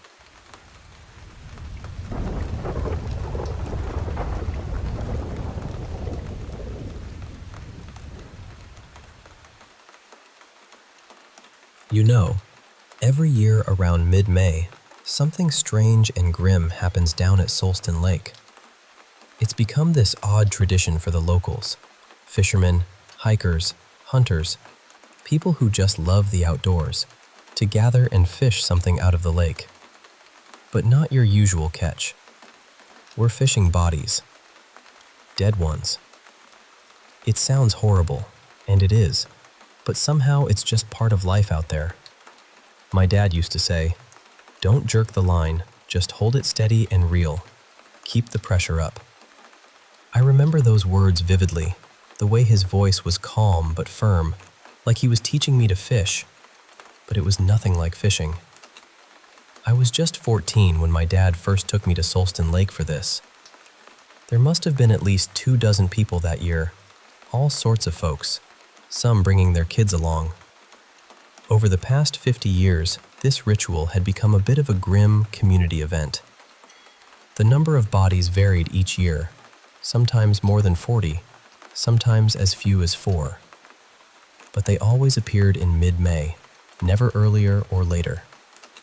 There was no rhyme or reason to who or what we pulled up. Some were old, some young. Some fully dressed, others completely naked. They'd come up from the lake's depths, their pale backs breaking the surface like something out of a nightmare. Always face down, eyes wide open, mouths closed. It was eerie. You could almost imagine walking across their bodies from one side of the lake to the other if you were crazy enough. The first body I ever pulled out was a man in his 30s, a bit pot-bellied with a rough beard and a balding head. He still wore his glasses. I remember the cold, slimy feel of pulling him closer to shore, and my dad pulling out this crude ice pick-like tool to hook him under the collarbone, dragging him out like a fish. "Gotta hook him just right," he said. "That spot doesn't go soft as fast." He struggled, almost slipping on the slick rocks, and when the body was fully out, the green algae clinging to the pale skin looked like veins. I pointed out the glasses still perched on the corpse's nose, and Dad laughed quietly. "Never seen that before." He handed me the glasses, thick, square frames with powerful lenses, but I couldn't look away from those dead brown eyes staring blankly back at me. "Keep 'em," Dad said. I asked if he had ever caught a live one, and he said no. They always drowned long before they surfaced. I asked why we never called the police, and he just waved over to Officer Ken, who was casually eating a hot dog nearby. Ken was part of this too, but it was understood. The bodies were nobodies. No one missed them. No one reported them missing. They weren't real people, Dad said, even though they looked so real. I spent a long time staring at that pot-bellied man, wondering how someone who looked so ordinary, so human, wasn't really a person at all. One by one, the bodies were pulled out, some still bobbing up from the lake's depths. Officer Ken was methodically pulling out body after body, dropping them into piles. The Nicky sisters had a few already, though they took shortcuts when bodies floated close enough to grab without the usual struggle. Roy pulled up a young, naked woman, and I saw his fiancée shoot him a stern look. Once all were reeled in, a boat was brought out to trawl the lake, making sure nothing was left behind. Smaller bodies were bundled into bags, larger ones were cut up, a process Dad showed me. The water along the lake's edge ran red, not much, but enough to stain the rocks. The bodies didn't bleed much, and there was no violence, no screams, just death in its raw form. It was ugly, but peaceful in a strange way. What happened afterward, I never saw. Dad told me the bodies were taken to a secret location, known only to a few. It was the same every year. I grew up in Alderland, northeast of Aurora Falls, spending most days with my family.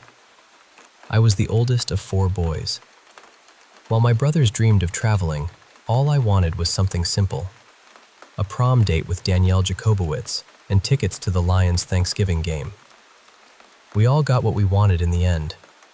2 brothers went to MSU, 1 to Stockholm, and Danielle and I ended up engaged, though I never made it to that game. Every year, I helped Dad at Solston Lake. We weren't thrilled about it, but there was a strong sense of community in those moments. Dad always stressed welcoming newcomers and normalizing the ritual, making sure nothing leaked, no phones, no cameras, and that trust was maintained. This was our secret. But last year, everything changed. It was just after dinner when Danielle came over, holding her phone with trembling hands. I was finishing up the dishes and she said, "Now." Her fear was palpable. I took the phone and heard Officer Ken's voice, urgent and tense. "They're alive." My heart stopped. "They're what?" "You heard me," Ken said. "We need everyone. Rifles, ammo, maybe a Bible." That night, more cars crowded the lake than usual. Floodlights blazed, gunshots echoed through the woods.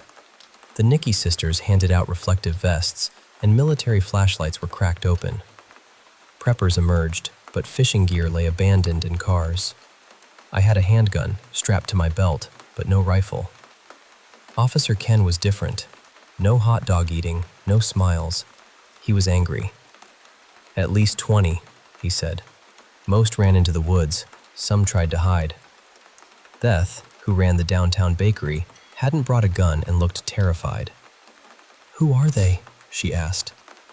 "They attacked the Smalley family," Ken said grimly. "Pulled all 3 into the lake and drowned them." Gasps filled the air. Beth cried, covering her mouth. "These things are dangerous," Ken warned. "Shoot to kill." Beth accepted a handgun from the Nicky sisters reluctantly. We spread out along the east side of the river in a fan formation.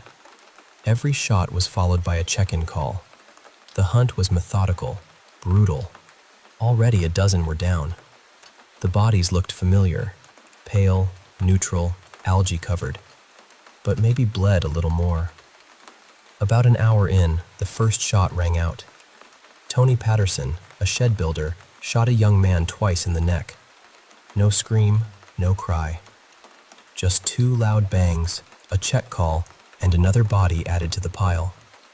Darkness fell fast, the kind where you can barely see your own hands. My flashlight was strapped to my shoulder, but without it, I'd have been helpless. Then, a shot rang out again. Someone called false alarm. We paused. "Wait," a voice whispered. I spun, gun raised. A young man, early 20s, trembling and panting, hiding in the bushes. Sweatpants, cuts from the undergrowth, bloodied feet. His eyes wide with fear, barely blinking. He tried to speak, but the words caught in his shivering throat. This was no corpse. This was a living, breathing person. A kid. He stammered. I raised my voice, calling out reflexively. He held up his arms, skiing himself. So human, so vulnerable. I was the aggressor. I sprained my foot, I said. Mind if I head back? You okay? Came a call. Yeah, I'll meet you back at camp. I put the gun away and helped him up. Ice cold, with black sores on his arms, probably necrosis. I whispered, Can you walk? Yeah, he nodded. I need answers, I said. Of course, he breathed. You got a car? I gave him directions to the road and promised to pick him up. Hurry, he urged. I felt terrible leaving him, but I was clueless. On the way back, I faked a limp. Officer Ken wished me luck, but kept glancing at my leg. When I reached the path, the kid was gone. My heart sank. I found him unconscious a few feet down, pale and motionless, almost dead. I loaded him into my back seat, covered him with a blanket, and tried to hide him as I passed others on the road. Then, I saw them. 3 figures blocking my path. 2 middle-aged men and a young woman. The woman held a shard of glass like a knife, cutting into her palm.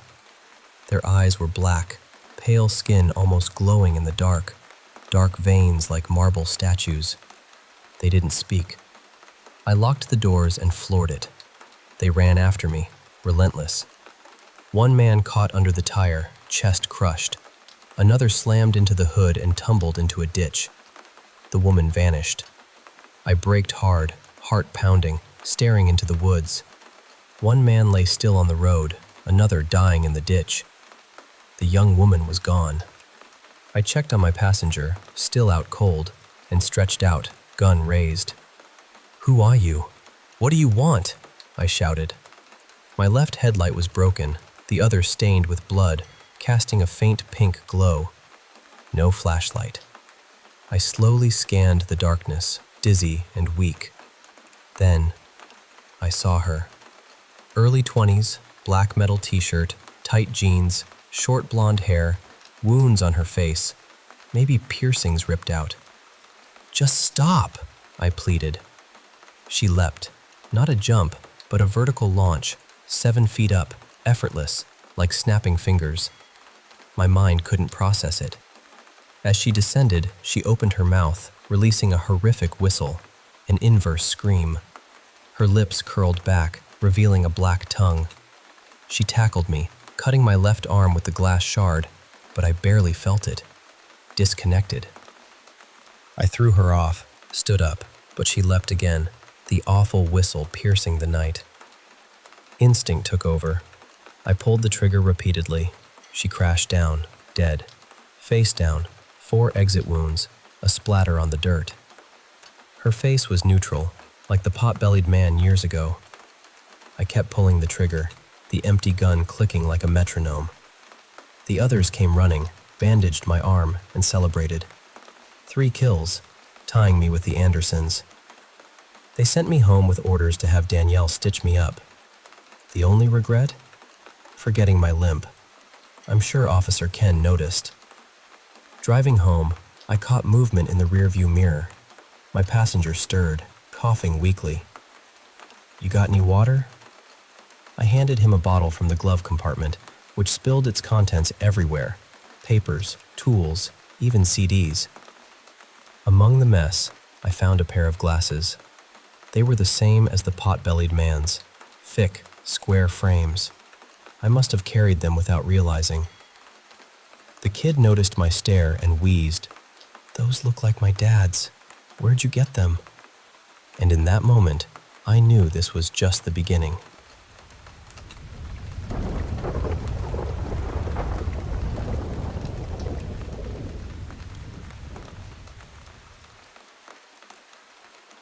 I believe that, no matter how much harm a person causes in this life, the consequence for it cannot be infinite. It might be heavy. It might last longer than the mind can imagine, but it has to end eventually, because none of us can commit an infinite amount of harm. And I want to explain what I mean by harm or sin, because I'm using the word in a broader way than people usually do. To me, sin is anything we do that causes pain to another person, whether we meant to or not, whether we felt justified or not. It comes from that moment when empathy goes quiet. When we stop asking, what is this going to feel like for them? That can be something terrible, like murder. It can be something complicated, like defending yourself when someone attacks you. It can be something ordinary, like snapping at someone who snapped at you first. It can even be a parent taking away a child's phone because they truly believe it is for the child's own good. The point is, the pain still happened. Justified or not, it became part of the world. And I do believe everyone can be redeemed. I really do. But I also believe redemption is not magic. It is not someone simply waving a hand and saying, "You are forgiven now." I think redemption requires understanding. Deep understanding. The kind that gets into your bones. So when we die, I imagine our lives being measured, not by excuses, not by intentions, not by whether a court or a crowd thought we were right, but by what we made other people carry. Every bit of pain we caused gets brought forward. Then we are made to feel it, not as punishment for punishment's sake, but because we cannot truly be healed from what we refuse to understand. Say someone attacks you. They corner you, insult you, hit you, and you fight back. In the struggle, they die. Maybe you had no other choice. Maybe anyone would have done the same thing. But still, in this place after death, you would feel the terror of their final moments. You would feel the grief of their family. You would feel the anger of the people who condemned you. You would also feel the heartbreak of the people who defended you, if the world punished you anyway. And the attacker would feel it too. They would feel your fear, your pain, the fear of the people who loved you. They would feel the suffering caused by the chain of events they set in motion. No one escapes the truth of what they caused. A smaller example might be a father finding out his daughter cheated on an important exam. He is scared for her future, disappointed, angry. So he grounds her for a few months and tells her he cannot trust her right now. When the daughter dies, she feels the fear and sadness she caused her father. But when the father dies, he feels her shame, her confusion, her loneliness, and the way his punishment sat inside her. Then both of them understand more fully, and through that understanding, both can be redeemed. After all of this, I imagine we are asked very simple questions. Do you understand now? Do you see what your actions felt like from the other side? Would you have done anything differently? Would you speak to the person you hurt, knowing they also had to feel the pain they caused you? In other words, do you have empathy now? And I think most people would say yes. Some would admit they were wrong. Some would say they wish they had been stronger, wiser, calmer, or kinder. Some might still believe they had no better choice, but they would understand the cost of that choice. After that, I believe we are shown the good we brought into the world too. Every comfort we gave, every laugh, every moment of safety, kindness, patience, love, or peace. And only after knowing both the pain and the goodness of our lives do we move on. But for people with power, the road is much longer. A judge, a ruler, a general, a wealthy executive, a lawmaker, anyone whose decisions reach thousands or millions of ordinary people. Their actions ripple farther. Their choices can break families they never meet.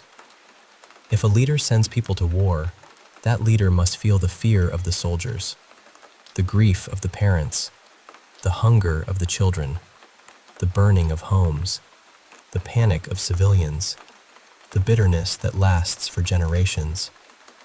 If old kings, merchants, and lawmakers helped build systems of conquest, slavery, and racial hatred, then they would not only feel the pain of the people directly chained, beaten, stolen, and sold. They would feel the centuries that followed, the inherited fear, the humiliation, the backlash. The innocent people harmed on every side because of a poisoned thing they helped set loose into history. That is the price of power, because power is never just power. Power is borrowed weight, and when you use it to shape the lives of others, heaven, or whatever waits above us, asks you to answer for every life your hand touched. Not because redemption is impossible, because redemption is serious. Everyone can be redeemed. I believe that. But some people have made the road very, very long. So while we are still here, I think the best thing we can do is simple, even if it is not always easy. Treat others with the care you would want if you were the one afraid, confused, cornered, or hurting. And please, have empathy.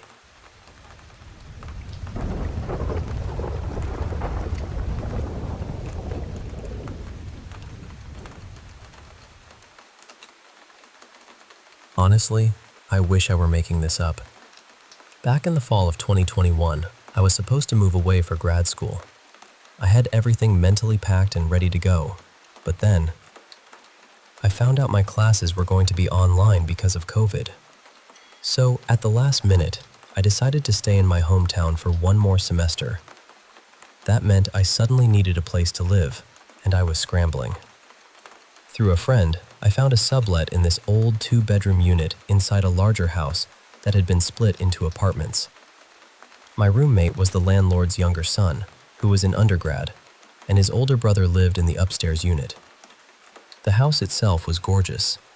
It was one of those older homes in the historic part of downtown, with tall ceilings, big windows, and so much character. My bedroom was huge, almost too huge. Since I knew I wasn't staying long, I only brought the basics: a bed, a desk, and a dresser. So the room always felt a little too open, a little hollow. Looking back, I do remember feeling like I was being watched sometimes. Not constantly, not in a dramatic movie kind of way, just this quiet little feeling that I wasn't totally alone. But nothing ever happened, so I brushed it off. I figured the room just felt strange because it was so empty. About a month after moving in, I bought this old standing mirror from Facebook Marketplace for maybe $20. It looked charming in the photos, but once I got it home, I realized it was kind of flimsy and smaller than I expected. Not really what I wanted. A little later, I found a simple mirror from IKEA that could hang on the back of a closet door, so I used that instead. The vintage mirror ended up tucked into the back of one closet, behind all my hanging clothes. The clothes were long enough that they completely covered it. Then I hung the IKEA mirror on the back of the opposite closet door. That closet was basically empty, except for an old travel bag. So, yes, the two mirrors were technically facing each other from opposite sides of the room. I know. But both closet doors were always shut, so I didn't think much of it. Then, maybe 4 months after I moved in, my boyfriend, Lucas, and I were lying in bed getting ready to sleep. We were facing the closet door with the IKEA mirror on it. I was looking down at my phone, just scrolling for a minute, and then I locked it and set it down because I was about to get up and go to the bathroom one last time. The second I put my phone down, I looked up, and the mirror was floating. It was still attached at the top somehow, but the bottom had lifted straight out, so the whole mirror was sticking out from the closet door, almost parallel with the floor.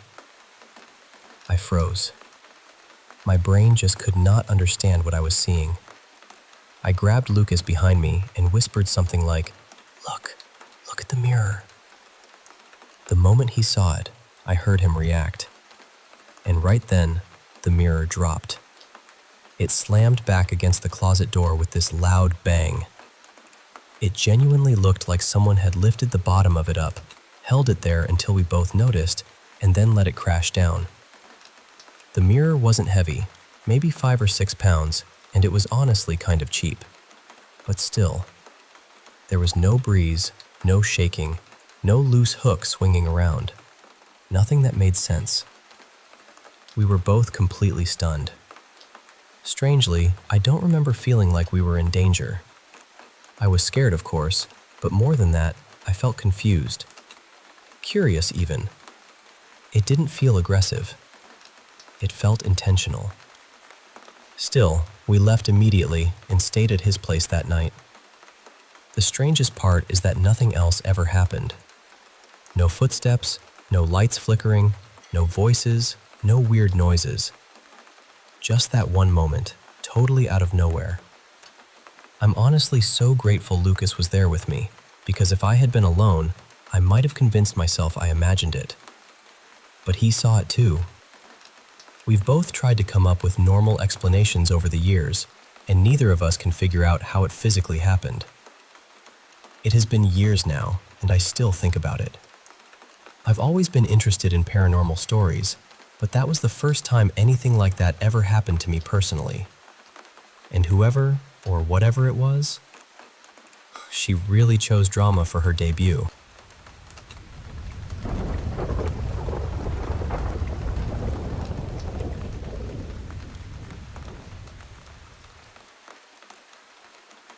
Ever since I was little, whenever someone close to me passed away, I'd sometimes see them in my dreams.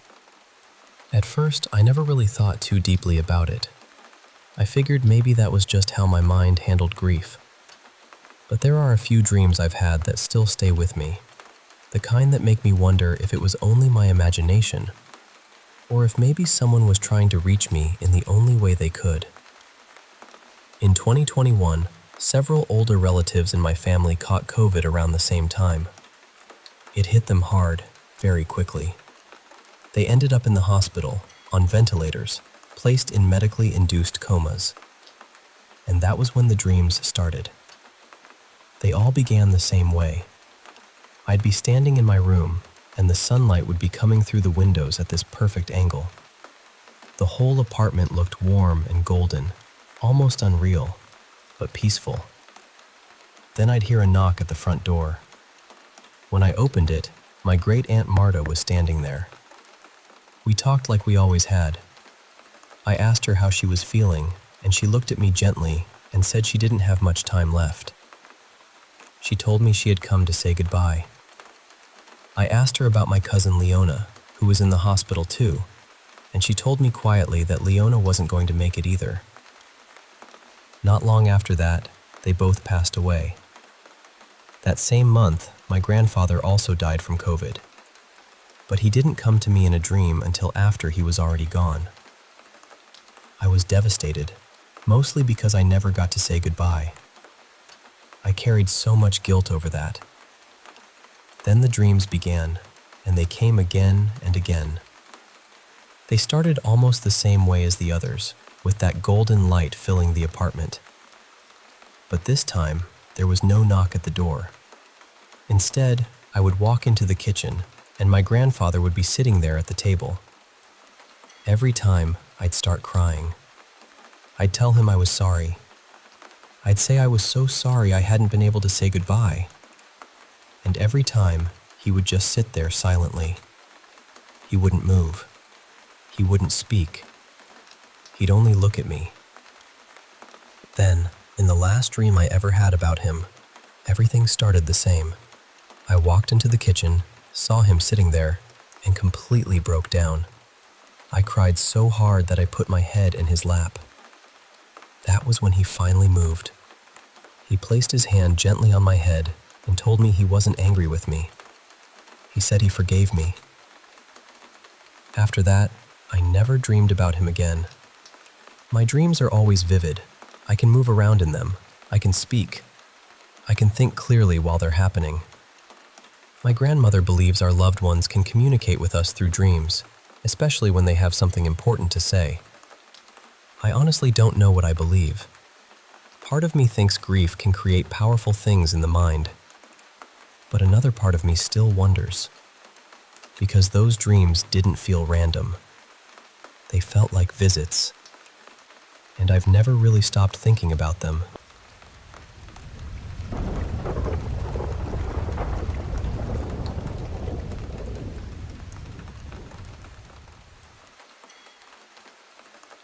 I was about 7 years old when this happened. We were living in Las Cruces, New Mexico, not too far from El Paso, and even now, all these years later, I can still picture that house clearly. We lived there for a few years, and the whole time, I remember feeling like the place had a strange weight to it, not exactly evil, but heavy, like the air was always holding its breath. I was a kid, so I didn't have words for it back then. I just knew I never felt completely alone there. One evening, I was sitting with my mom, looking through old family photos. I loved doing that, just flipping through pictures and asking who everyone was.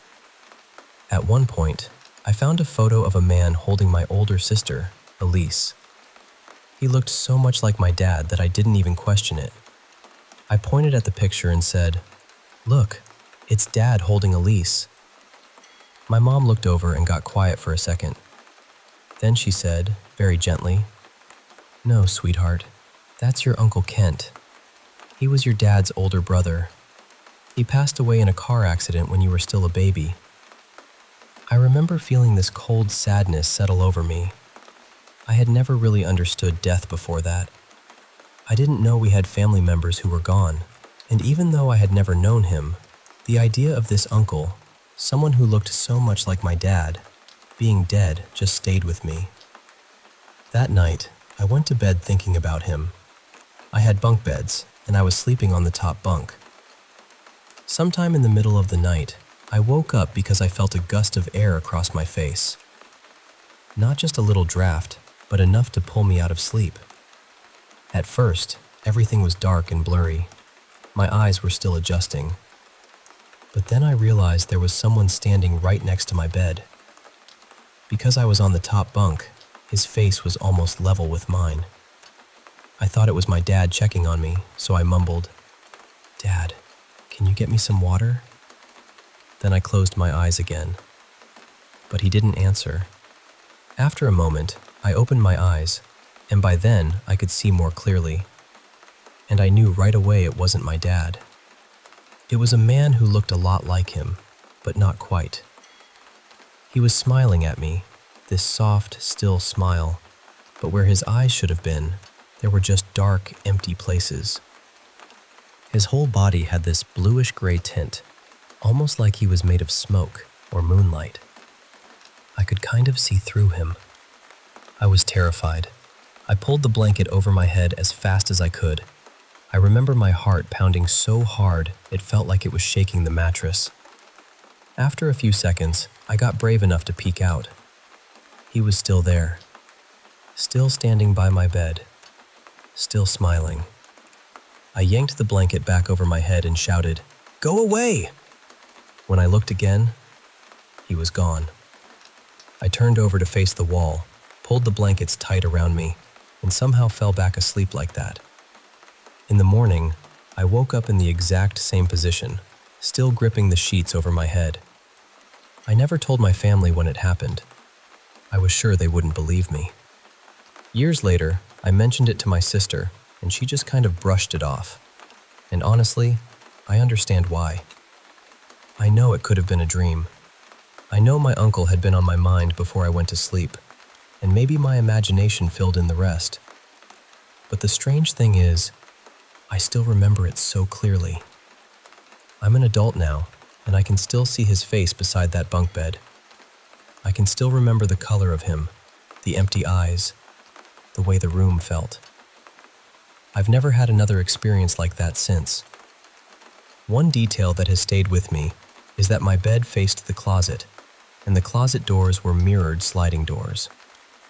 I didn't hear until much later that some people believe mirrors can act like portals, especially when they face your bed. I don't know if I believe that, but when I think back to that room, it still gives me chills. I don't know what I saw that night. Maybe it was a dream. Maybe it was grief I didn't understand yet. Maybe it was my uncle visiting in the only way a child could recognize him. But whatever it was, it felt real, and I've never forgotten it.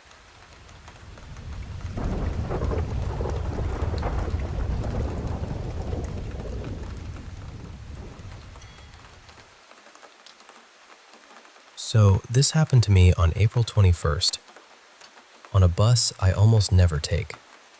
That morning, I woke up with this strange little urge to change things up.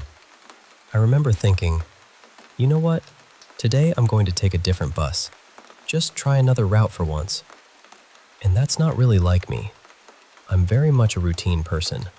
I like knowing where I'm going, what time I'm leaving, which stop I'm standing at. Changing the smallest thing can make me nervous. But that morning, for some reason, I did it anyway.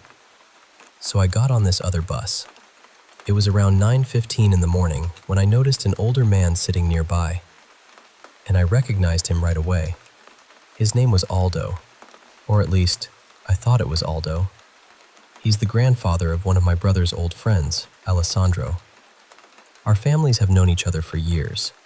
He knows my mom, he knew my grandmother, he knows everyone. He runs a little fruit and vegetable shop in town, the kind of place where people stop in for tomatoes and leave after 20 minutes of gossip. So I said hello, and he smiled like he knew me too. We started talking. He told me Alessandro was moving up north because he had found work there. We talked about how hard it is for young people to find decent jobs, how everything feels more complicated than it used to. We complained a little, laughed a little. Then he asked about my brother, by name. He asked how he was doing, whether he had settled into things, and then he asked about my mother too. And because I believed I was speaking to Aldo, I answered naturally. Nothing about it felt strange in the moment. He was dressed neatly, almost like he had made an effort that day. He told me he'd been to the hospital to pick up some paperwork, and that he had left his car somewhere because traffic had been awful. Then his phone rang. And this part matters. He had a smartphone. I remember watching him struggle a bit to answer it, tapping the screen with his finger, missing the button the first time. You know how some older people are with touchscreens? Eventually the call ended, or maybe he missed it, and then he called the person back. A few minutes later, he started getting ready to get off the bus. He told me the driver already knew where to stop for him. Then, before stepping down, he shook the driver's hand and said goodbye to me. That was it. When I got to where I was going, around 9:40, I called my mom and said, "Guess who I saw on the bus this morning? Aldo." I told her everything. The hospital, Alessandro moving north, the whole conversation. It felt like a normal little family update. But that night, when I got home, my mom and brother were waiting for me with these looks on their faces. My mom said, "What exactly happened this morning?" I asked what she meant.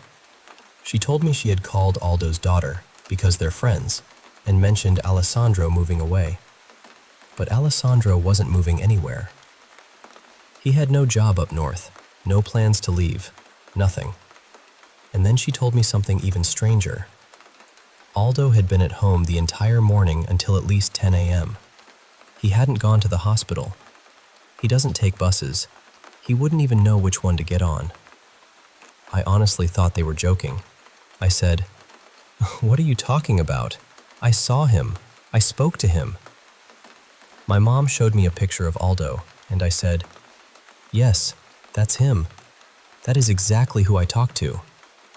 Later that night, Aldo's wife even got on the phone with me and gently told me he had been home with her the whole morning. Then came the part that made my stomach turn. Aldo doesn't own a car. So I said, "Okay, then check his phone." He got a call while we were on the bus. I saw it. And that's when they told me Aldo doesn't own a smartphone. He has an old flip phone because he never learned how to use the modern ones. So now I'm left with this. Who did I talk to? How did he know my brother's name? Why did he ask about my mom like he knew her? Because Aldo is a kind man, a lovely man. It would make perfect sense for him to ask about my family if I met him at his shop or on the street. But the man on that bus was not Aldo. And there's one more thing I can't stop thinking about. My birthday was on April 18th. My late grandfather's birthday was on April 16th. He passed away in October 2022, and I still miss him so much. I think about him constantly. Part of me wonders if, somehow, it was him. And if it was you, Grandpa, then I'm glad you came to sit with me for a little while. But I won't lie. It still scares me, because I can't explain it.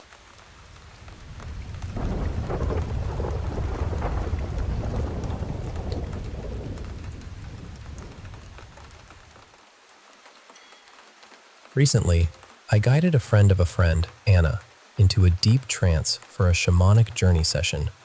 She's an energy healer based in the UK, and a lot of her work is connected to earth grids and ley lines. It's the kind of work most people never see. Quiet, subtle, mostly invisible. But energetically, it can ask a lot from a person. And for the past couple of years, Anna had been feeling exhausted in a way she couldn't quite explain. Not just tired. It felt deeper than that, almost like something was constantly drawing from her system, no matter how much she slept or rested or tried to recover. As we moved deeper into the session, she began to notice a heaviness along the right side of her face. So I asked her to bring her awareness closer to it, and when she did, she started seeing flashes of green. Then she saw an eye, a reptilian eye. As the session unfolded, it became clear that this presence had attached after an astral travel experience that hadn't been properly closed. And then she remembered the morning it happened. She remembered seeing that same flash of an eye. She remembered the strange weakness in her face afterward. And she remembered thinking, "I'll clear it later." But later never really came. When the archangel stepped in to remove it, the being resisted. It was angry, furious really, that it had been noticed after staying hidden for so long. Her body released this deep shudder, and afterward she described it as a kind of rage scream moving through her. And then, suddenly, everything went still. Quiet. She said the right side of her face felt cool and open for the first time in years. I still remember the surprise in her voice when she said that, like she was only just realizing how much pressure she had been living with. After the clearing, Archangel Michael came through very strongly. The message was direct. We are always here. She must be diligent. Tired or not, she must be diligent. This work is not casual. In some ways, it is like a war. She is on the front line. And then the energy softened. The next message came through much more gently. See through the eyes of love. That stayed with me, because the lesson wasn't fear. It was diligence. When we do deep spiritual work, especially with astral travel, healing, grids, or clearing, we can't leave things half open just because we're tired. Those small, unfinished moments can become doorways we don't realize we've left behind. Anna said the lightness was immediate. Her head felt clear again, almost like it could breathe. And it reminded me of something important. Sometimes the thing we put off for one day becomes the thing we carry for 2 years.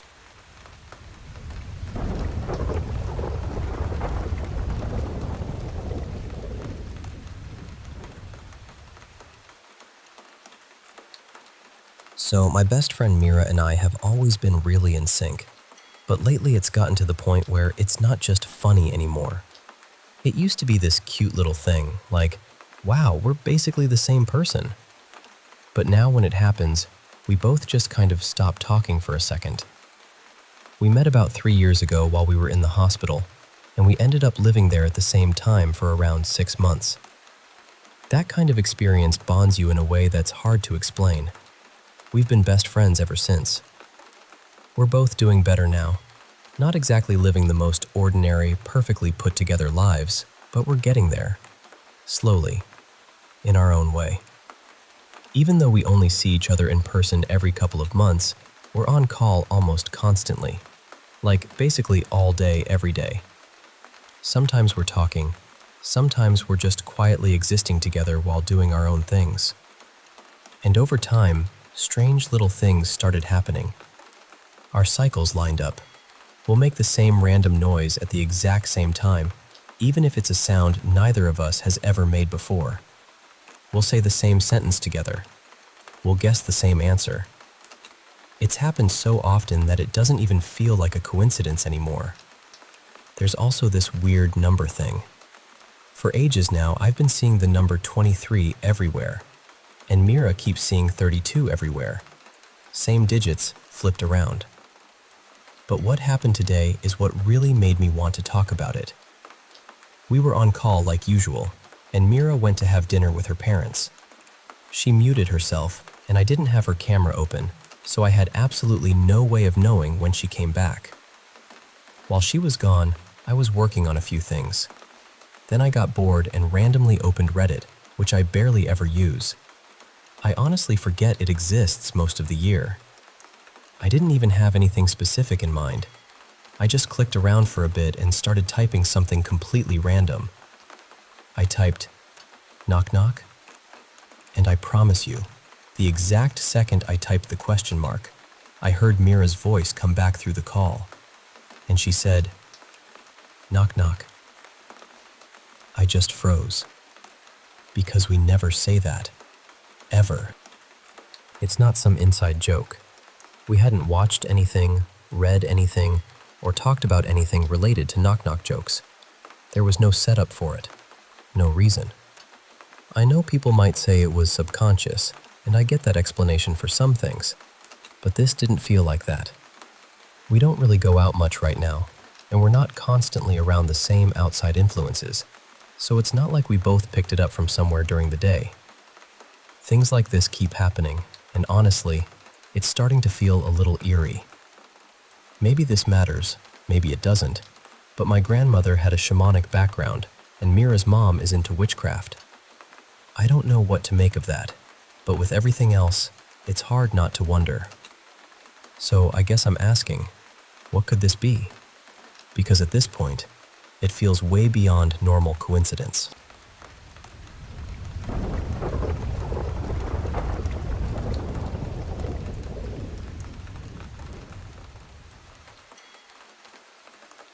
I had sleep paralysis again last night, for the first time in a long while, and honestly, it shook me more than I expected. I used to deal with it a lot when I was younger, not once or twice, but constantly. From around the time I was 11 until I was 18, it happened almost every night whenever I slept in the apartment where I grew up. And I know how this sounds, I really do. Most of me believes there's a reasonable explanation. Stress, sleep disruption, the brain doing strange things in that half-awake state. But there's still this small, stubborn part of me that remembers how real it felt. When I was a kid, my mother and I moved into a new apartment after she separated from my father. It was a difficult time, and I'm sure that mattered. The building was right beside an old funeral home, though I didn't realize what it was at first. It was quiet, plain, easy to ignore. Later, it became harder to ignore. Not long after we moved in, maybe a week or two, I had my first episode. I woke up to the sound of a storm so violent it felt like the whole world was being torn apart outside. The windows, the walls, everything sounded like it was being hit at once. Underneath it was this sharp electronic ringing, high and unbearable, like some machine screaming from another room. Then I realized I couldn't move. I was completely frozen. I could only move my eyes. My bedroom door was cracked open, and I remember staring into that dark gap, absolutely certain something was coming down the hallway toward me. Not walking, coming fast. And whatever it was, it hated me. That was the feeling, pure harm. But it never arrived. It kept getting closer and somehow stayed just out of sight. Then I noticed a girl standing beside my bed. She looked normal, like a kid I might have passed in school. Nothing dramatic, nothing floating or glowing, just a girl. But in that moment, I knew she was dead. I don't mean I believe that now with total certainty. I mean that while it was happening, I knew it the way you know your own name. She looked terrified. She said, "We have to leave. It's almost here." I couldn't answer her. I couldn't tell her I was stuck. She started getting more frantic, and that made me even more afraid, because it felt like she didn't understand why I wasn't moving. Then she stepped backward into the darkness of the room and disappeared. Eventually, I managed to move the tips of my fingers. Once that happened, it was like something released its grip on me. My body came back slowly, heavy and strange, like I was dragging myself up from deep water. The second I could move, I jumped out of bed and ran to the window. Outside, there was no storm, no wind, no rain, nothing. Just a still, quiet summer night. After that, my sleep changed completely. The episodes came again and again. Sometimes I saw people. Sometimes I only felt things hiding in the dark. But there was always that same terrible certainty that something was approaching. I started avoiding sleep. I would stay up all night, then nap after school whenever I could. But you can't live like that forever. Eventually, sleep catches you, and when it did, the paralysis was waiting. For a long time, I didn't tell anyone. I thought I might be losing my mind. It felt too strange to say out loud. Years later, when I finally learned what sleep paralysis was, I felt this huge wave of relief. There was a name for it. There was science behind it. I wasn't broken. But the part I've never been able to fully explain is that it only happened in that apartment. I slept at friends' houses all the time. I visited my father during the summers. I stayed in other places, other beds, other rooms. Nothing happened there. Only that apartment. And when I moved out at 18, it almost completely stopped. The sensible answer is that I was under constant stress in that place, and once I left, my body finally calmed down. That makes the most sense. I believe that, mostly. But since then, I've had a few isolated episodes, and they've all been connected to certain places. Places that gave me this weird physical unease before I even fell asleep. It's hard to describe without sounding dramatic, but it feels like a small hook caught somewhere in my chest. In my early 20s, I lived in another apartment for a short time. I had one intense episode there. I saw an older woman standing near the foot of the bed. She was speaking quickly in a language I didn't understand, but I had the strong impression it was Polish. She didn't feel dangerous. Urgent, yes. Upset, maybe. But not cruel. Later, I found out that neighborhood had once been home to a large Polish immigrant community. Could be coincidence. Probably is. Then last night happened. I was staying at a friend's place in an old pre-war building, and before I went to sleep, I felt that same pressure in my chest. That same quiet warning feeling with no clear reason behind it. I woke up to heavy footsteps in the hallway outside the guest room. Slow pacing. Boots on old floors. And then the ringing started again. It got louder whenever the footsteps came closer to the door, then faded when they moved away. Every so often, the footsteps stopped right outside the room, and the ringing became so loud it felt like it was inside my skull. I don't truly think this is supernatural. Not completely. Sleep paralysis is understood well enough, and the mind is very good at turning fear into shapes and sounds. But I'd be lying if I said I had no doubts. Because when it happens, it doesn't feel like a dream. It feels present, physical, immediate. And now I'm back home, wide awake, still hearing that pacing in my memory. I don't know what to make of it. I just needed to say it somewhere, because I don't think I could ever tell this story out loud to someone I know.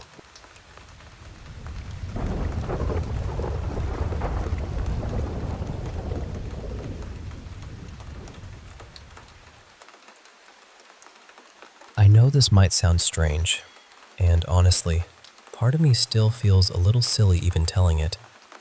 But it was one of those experiences where you're left sitting there afterward thinking, what am I supposed to do with this? So I figured I'd talk it through. I don't get high very often. For me, it's more of a once-in-a-while thing, usually paired with music, drawing, and just letting my mind wander a bit. But that night was different. It was one of the first times I really felt like I had overdone it. At some point, I got scared. My mind latched onto this idea that I might have a seizure, even though I've never had one before and had no real reason to think that. Still, in the moment, it felt very convincing. So I moved myself into the recovery position and just tried to stay calm, thinking I'd either settle down or, I don't know, deal with whatever my brain thought was coming. After a while, I started to relax. My body softened, my breathing slowed down, and then I felt this really odd sensation low in my body.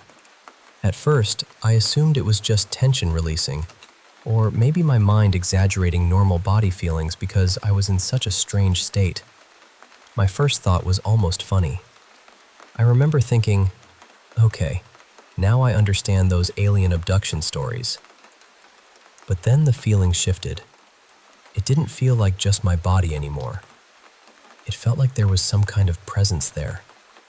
Not necessarily threatening, but intentional. Like something was aware of me. For some reason, I responded to it in my head.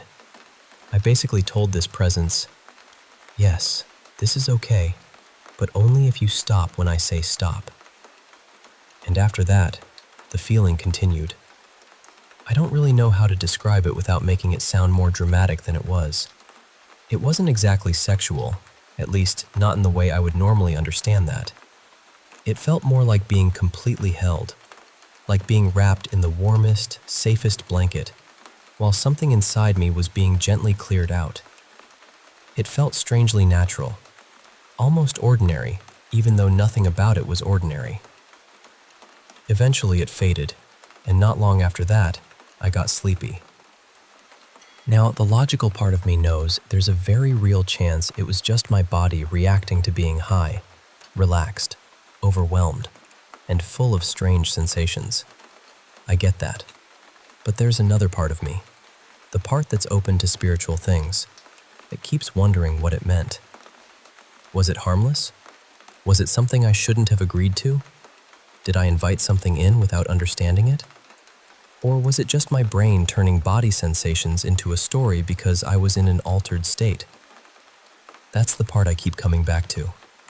I don't know enough about spiritual experiences to know how seriously to take it, but I'd like to feel safer in states like that, even just for peace of mind. The strangest part was how quickly my brain accepted it. It was like my mind calmly explained, "That's just someone who loved you in another life." And I was sitting there afterward like, excuse me, where did that come from? I'm not even a very sexual person in everyday life.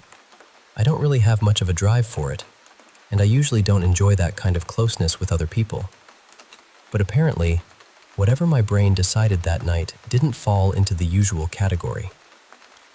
And the wild thing is, a small part of me almost wants to experience it again. Not because I fully understand it, because I really don't, but because, in that moment, it felt gentle. It felt comforting. Like maybe I wasn't alone. Still, I'd like to know how to protect my energy better, just in case. Because whether it was spiritual, psychological, or just my body making strange little fireworks in the dark, it left me with questions I can't quite shake.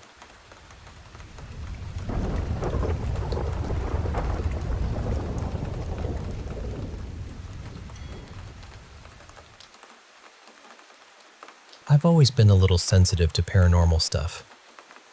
I don't really know how else to explain it. There was one time my mom and I were driving past this old medical building, and I didn't know anything about it.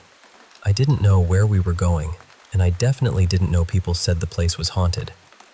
But the second we turned onto that street, I got this awful feeling in my stomach. It was sudden, like my whole body just knew something was wrong before my brain did.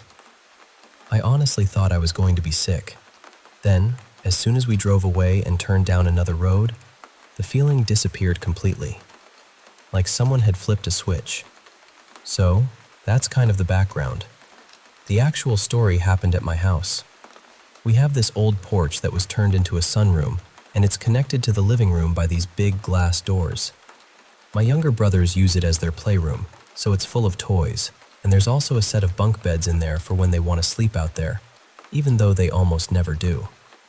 One night, or really early morning, I had stayed up way too late. It was probably somewhere between 2 and 4 a.m., and I walked past the glass doors to get a drink from the kitchen. That's when I saw her. There was this figure standing in the sunroom, around the same height as the bunk beds, which are about as tall as me. I'm around 5'6", so she wasn't tiny or child-sized. She looked like a woman, but not fully solid. More like a black shadow in the shape of a woman. And her face, that's the part I still hate thinking about. It wasn't really a full face.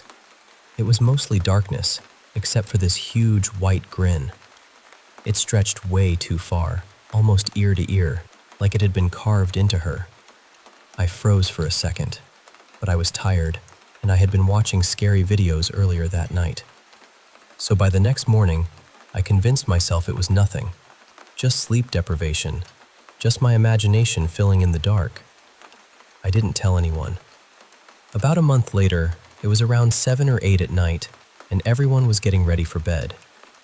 My mom was helping my little brother Nolan find his pajamas, and everything was completely normal. Then, my youngest brother started screaming. Not just crying, screaming like something had terrified him down to his bones. We all ran over, asking him what happened, trying to calm him down. And he said that right in front of my bedroom door, he had seen a woman. A woman about my height, with a big white grin stretched across her face. I remember holding him and trying to comfort him, but inside I went cold. Because the whole time, all I could think was, that's the same lady I saw. The lady I had never told anyone about. My mom burned sage through the house after that, and we never saw her again.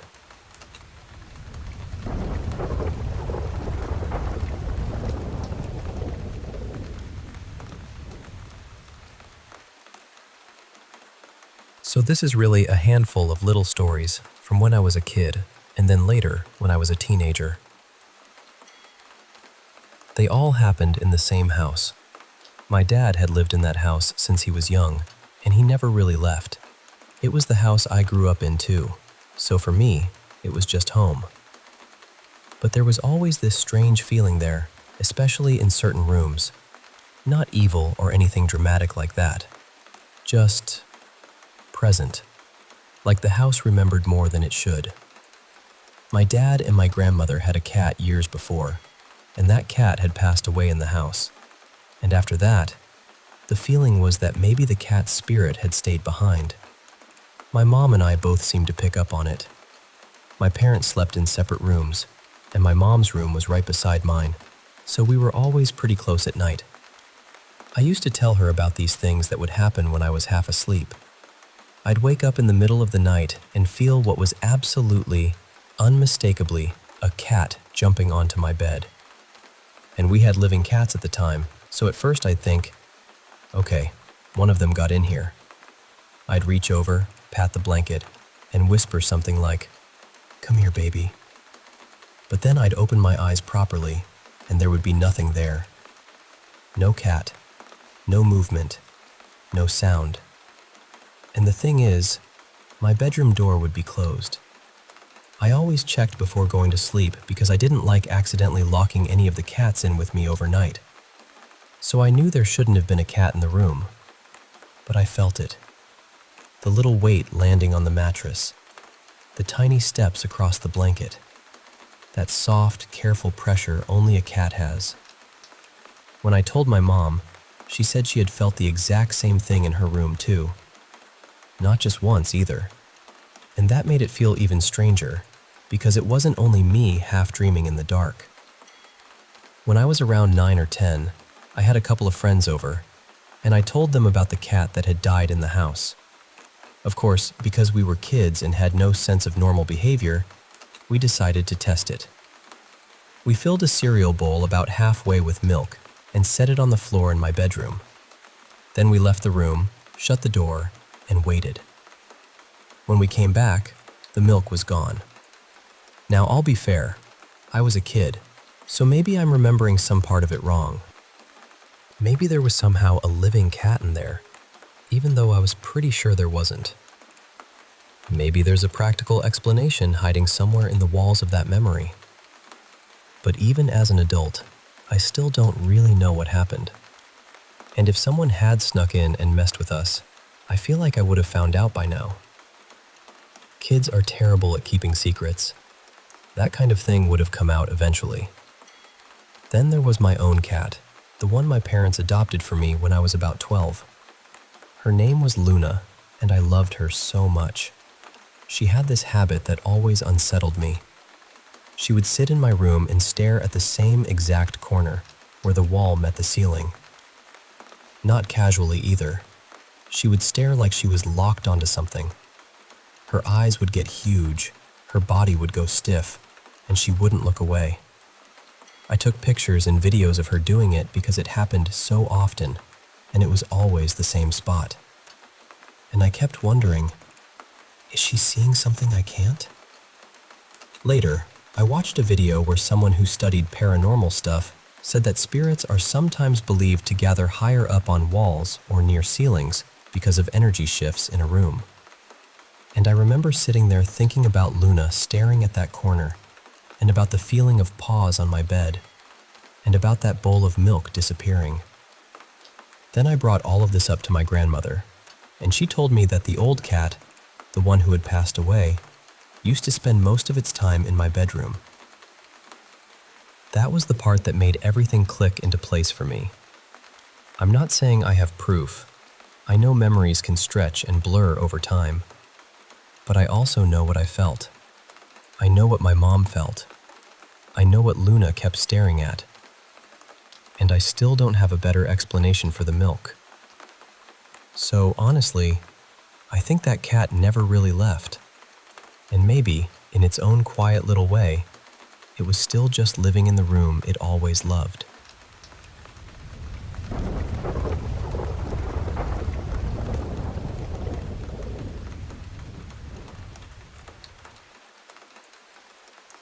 I should probably start by saying that I'm a pretty scientific person. I don't usually jump to supernatural explanations, and I'm not someone who sees every weird noise as a ghost tapping politely on the wall.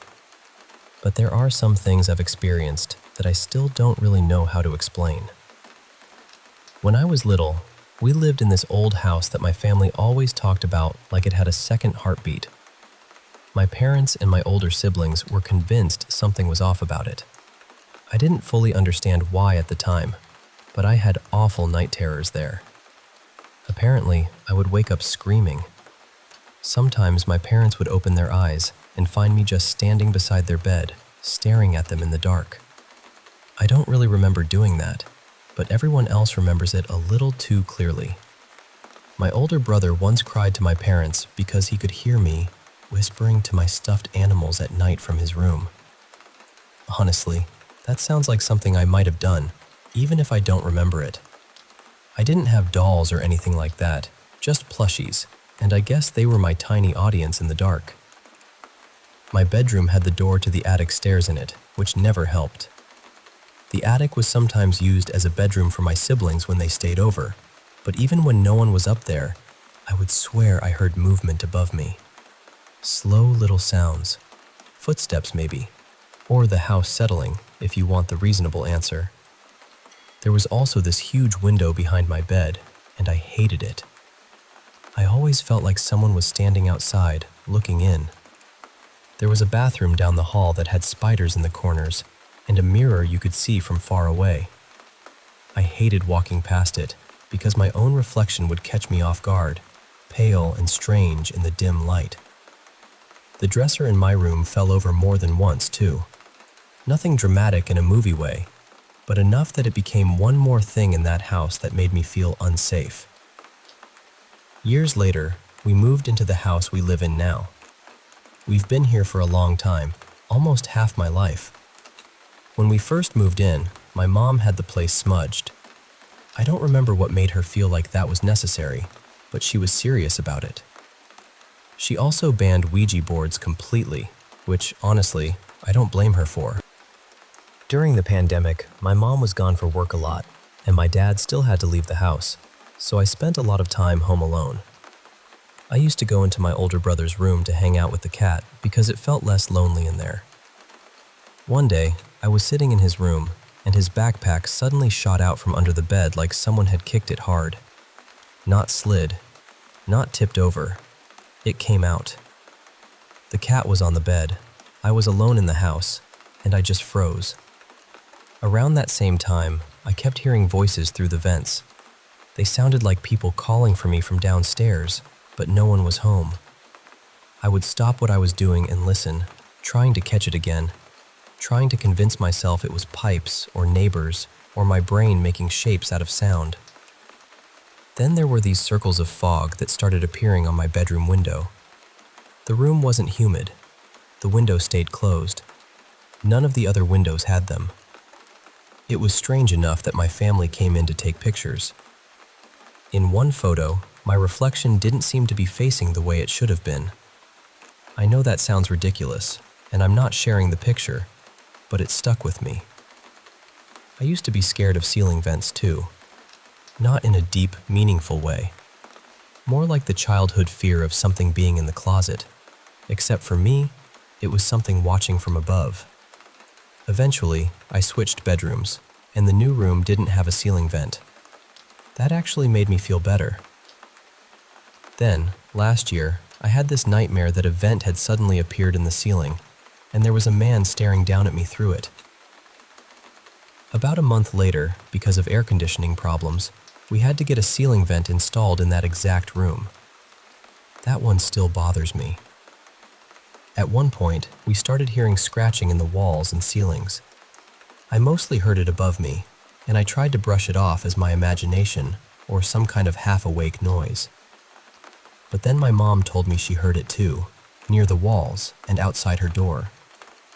We checked for rodents. Nothing. No pest issue. Which should have been comforting, but somehow wasn't.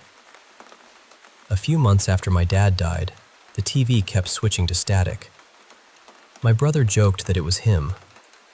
I laughed because that's what you do when something hurts, and something weird happens at the same time.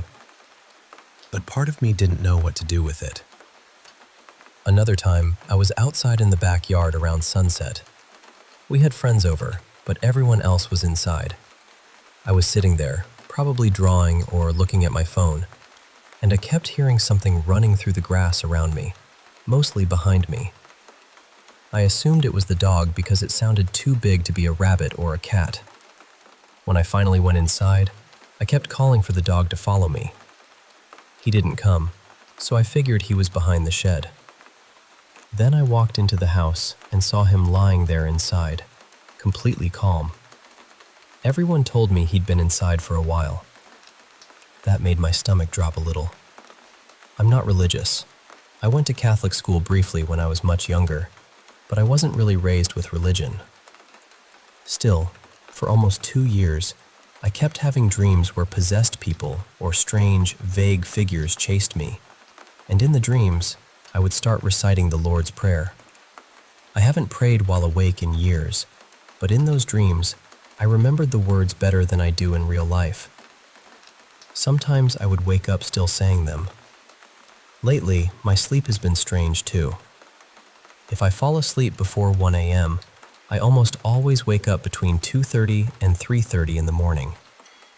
Even if I go to bed late, I still wake up around then, though it's easier to fall back asleep. Sleeping medication doesn't really stop it anymore. More recently, the lights in the garage started flickering hard whenever I was in there. Then it started happening in other rooms too. It's probably electrical, and I know that. But knowing something might have a normal explanation doesn't always stop it from feeling wrong. Then a soap bottle in a shower no one was using somehow ended up thrown into the middle of the bathtub. That was the thing that finally made me feel like I needed to talk about all of this. And right now, even as I'm saying this, I can hear something in the kitchen that sounds exactly like the cat moving around. But the cat is right here in front of me.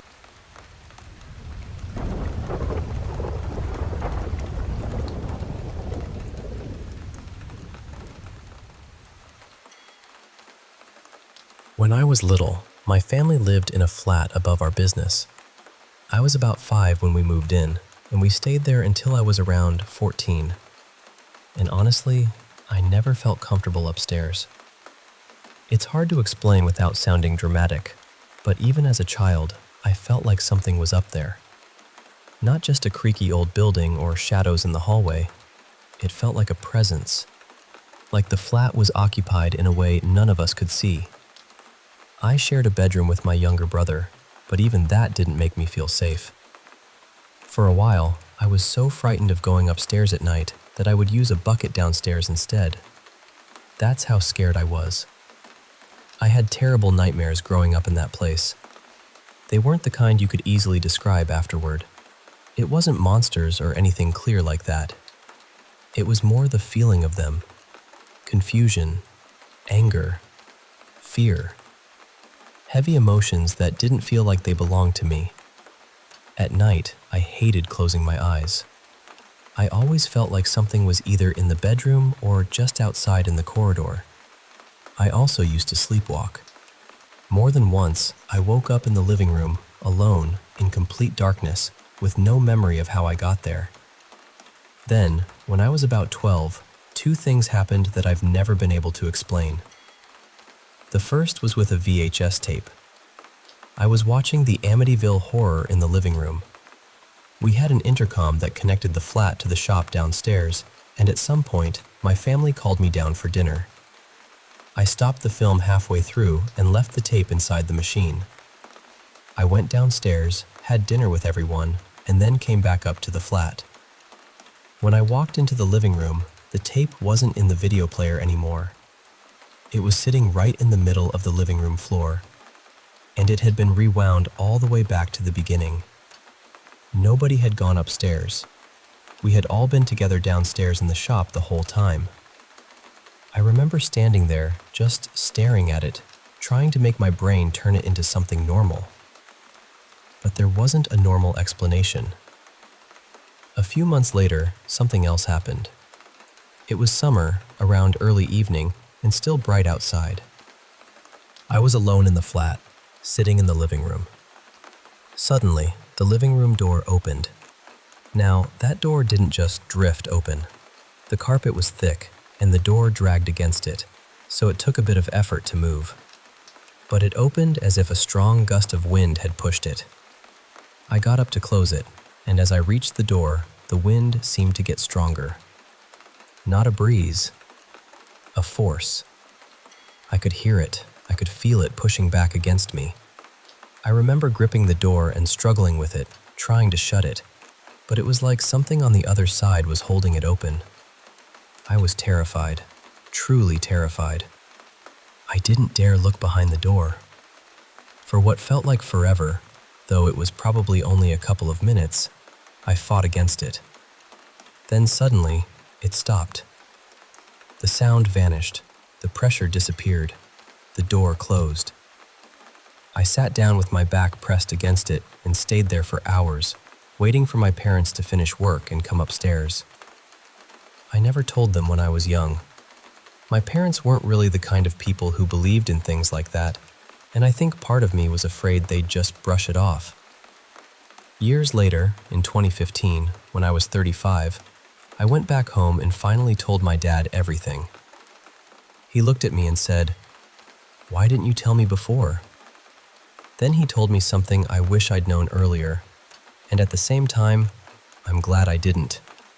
He said he'd never felt anything strange in the flat himself, but he told me that the mother of the previous owners had died in the bedroom I used to sleep in. She had come from Hong Kong and didn't speak English. And then he told me one more thing. He said he'd spoken to the new owners of the flat. The woman living there had seen the ghost of a woman walking from my old bedroom toward the bathroom. When he said that, my blood ran cold. Because suddenly, all those years of fear didn't feel like imagination anymore.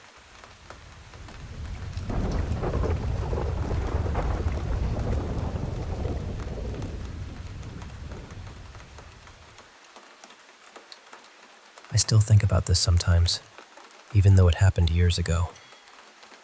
It was in my grandparents' old, narrow house, the kind where one hallway ran almost straight from the front door to the very back. My bedroom was near the front, and the bathroom was all the way at the rear, so if you had to get up in the middle of the night, you had to make that long walk through the dark. And that night, it was late. Somewhere around midnight, maybe a little after. The whole house was quiet in that deep, old house way. No television, no talking, no floorboards creaking from anyone moving around. Just darkness and silence. I remember stepping out of my room and keeping one hand on the wall so I could guide myself down the hall. I could barely see anything. That house always seemed to swallow up light at night, especially in that hallway. It felt longer in the dark, like the back of the house had drifted farther away. When I got near the kitchen, I remembered the kitchen door sometimes swung partly into the hallway. I reached out, found it, and pushed it open the rest of the way so I wouldn't bump into it. And when I looked up, there was a young man standing right there beside the door. Not a shadow, not a shape I had to squint at. He was clear, fully visible. He looked maybe 16 or 17, or possibly in his early 20s. He had on old-fashioned overalls, with the legs cuffed up below his knees. He wasn't wearing a shirt underneath them. That detail has never left me because it was so specific. It didn't feel like something my mind would just invent out of darkness. The strangest part was that he seemed to give off his own light. The hallway was dark, the kitchen was dark, everything around him was dark, but I could still see him plainly. Not glowing like a lamp exactly, but softly lit somehow, like the darkness didn't touch him. And his face is what scared me the most. He looked startled. Not angry, not threatening, just shocked, like he was every bit as surprised to see me as I was to see him. Honestly, it felt like he was shocked that I could see him at all. For a few seconds, I just stood there, frozen. My brain was trying to make a normal explanation fit, but it couldn't. There was no reason for anyone to be standing near the kitchen in the dark, dressed like that, glowing faintly in the hallway. He looked real enough to be a living person, but everything about the moment felt wrong. I didn't say anything. I didn't step closer. I just turned around, put my hand back on the wall, and hurried straight back to my bedroom. I stayed there until daylight, because there was absolutely no way I was walking through that hallway again before the sun came up. Years later, I finally told my grandmother about it. I described exactly what I had seen. The young man, the overalls, the legs rolled up, no shirt underneath, where he had been standing, and the stunned look on his face. She got very quiet, and then she told me it was probably my grandfather's younger brother, Ellis, who had died young. Then she said something that made my stomach drop a little. She told me she had seen him in that house more than once. After that, she went and found an old photograph of him. And when I saw it, I knew. It looked just like the young man I had seen in the hallway. That part shook me almost as much as the sighting itself. I hadn't been thinking about him that night. I didn't know what he looked like when he was young. I wasn't trying to have some kind of supernatural experience. I was just half awake, walking through a dark house, trying to get to the bathroom. I know people say old houses can trick you. I understand that. Shadows shift, your eyes adjust. Your imagination fills empty spaces with things that aren't there. But this didn't feel like that. I saw him clearly enough to remember his clothing and the expression on his face. And even though it scared me badly enough to send me back to bed until morning, it didn't feel evil or dangerous. It felt more like I had accidentally crossed into a moment I wasn't meant to witness. Or maybe, for some reason, I was meant to see him. I still don't know what it was. Maybe it was an intelligent spirit. Maybe it was some kind of memory caught in the house. Maybe it was a family connection I'll never fully understand. But because of the way he reacted to me, because of that startled look we both shared, I've always felt like he knew I was there. And I've never forgotten him.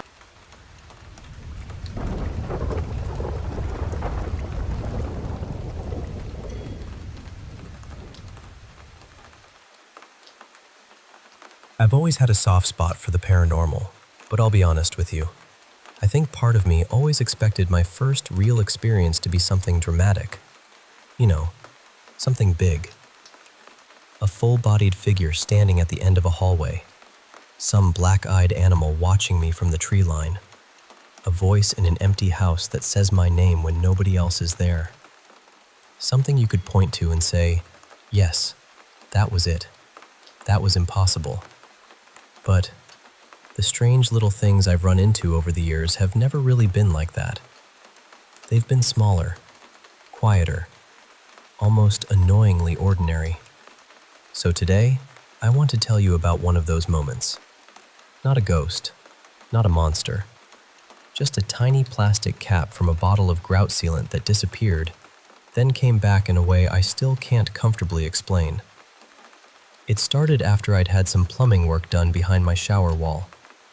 A section had been opened up so the pipes could be reached, and after the repair work was finished, I was left with the final bit, cleaning everything up and sealing the new grout. I was home alone that afternoon, just trying to get the job done. I had this little bottle of grout sealer, nothing special, and I remember being careful with the cap. I set it off to the side with the other things I was using because I knew I'd need to put another coat on the next day. So when I finished, I reached for the cap, and it was gone. At first, I wasn't worried.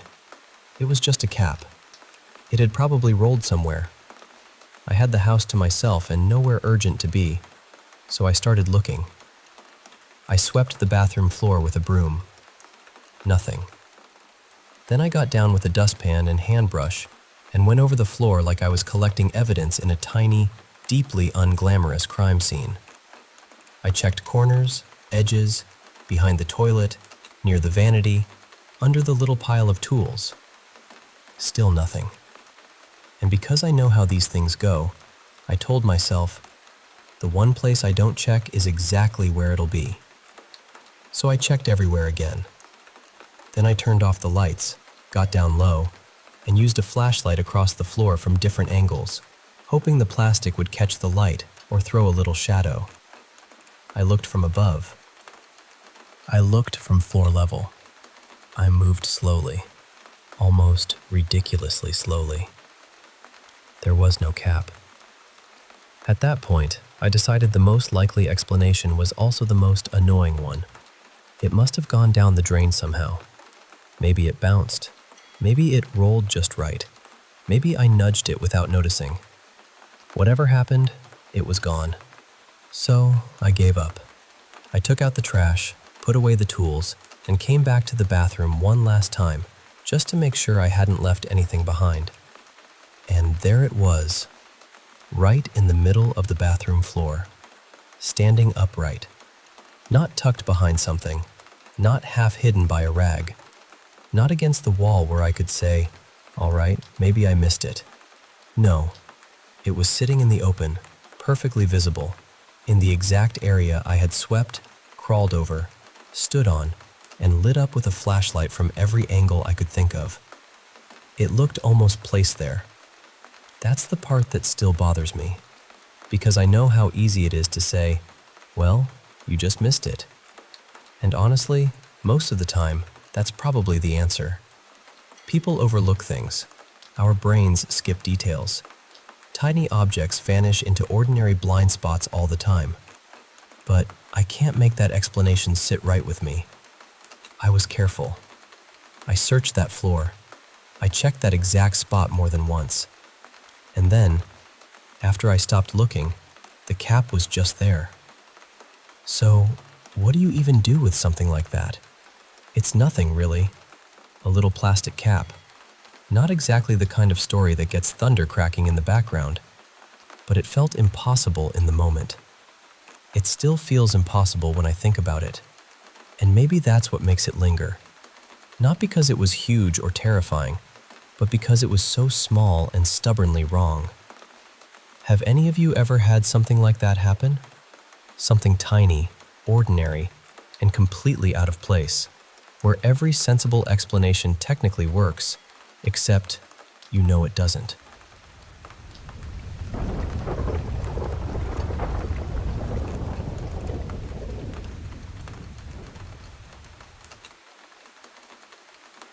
This happened quite a long time ago now.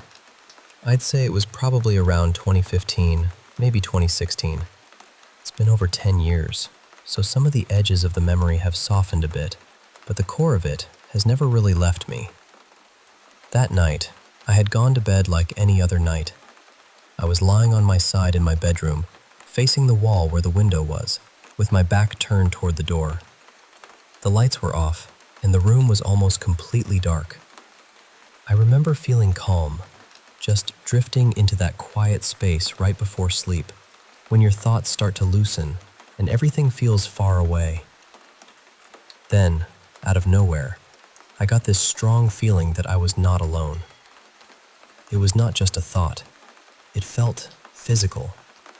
My whole body reacted before I could explain anything to myself.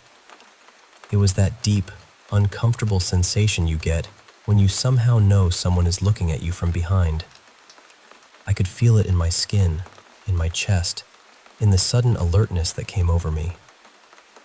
So I turned around toward my bedroom door. The door was closed, but near the upper part of it, just hanging there in the air, was this glowing sphere. It was about the size of a basketball, maybe a little smaller. The strange thing was the light. It was bright, but not in the way a lamp or flashlight is bright. It did not spill across the room. It stayed inside the sphere, almost contained, like the light belonged only to itself. And I could look right at it without squinting. It did not hurt my eyes at all. At first, I was still lying there in bed, just staring at it. I did not feel fear exactly. I did not sense anger from it, or anything threatening in a normal way. It was simply there, silent, watching maybe, existing. Because I did not feel immediately afraid, I started to think about getting closer. I wanted to stand up, walk over to it, really see what it was. Part of me even wanted to touch it, just to know whether it was solid or warm or anything I could understand. I managed to sit up in bed, but the very moment I thought about standing, something changed. The sphere entered my mind. That is the only way I can describe it. I know it sounds strange, but that is honestly what it felt like. It was not speaking to me, and I did not see any beam of light or signal coming from it. There was nothing visible happening between us. But suddenly, my mind was no longer fully my own. It felt like being hacked from the inside. My thoughts became scrambled. I could not organize them. I could not hold on to one idea long enough to make sense of it. There was this intense pressure, almost electrical, moving through my head. When I was younger, I had an accident where I was shocked by electricity, and the sensation reminded me very strongly of that. Not in my whole body this time, but in my brain. It felt like a current passing through my thoughts.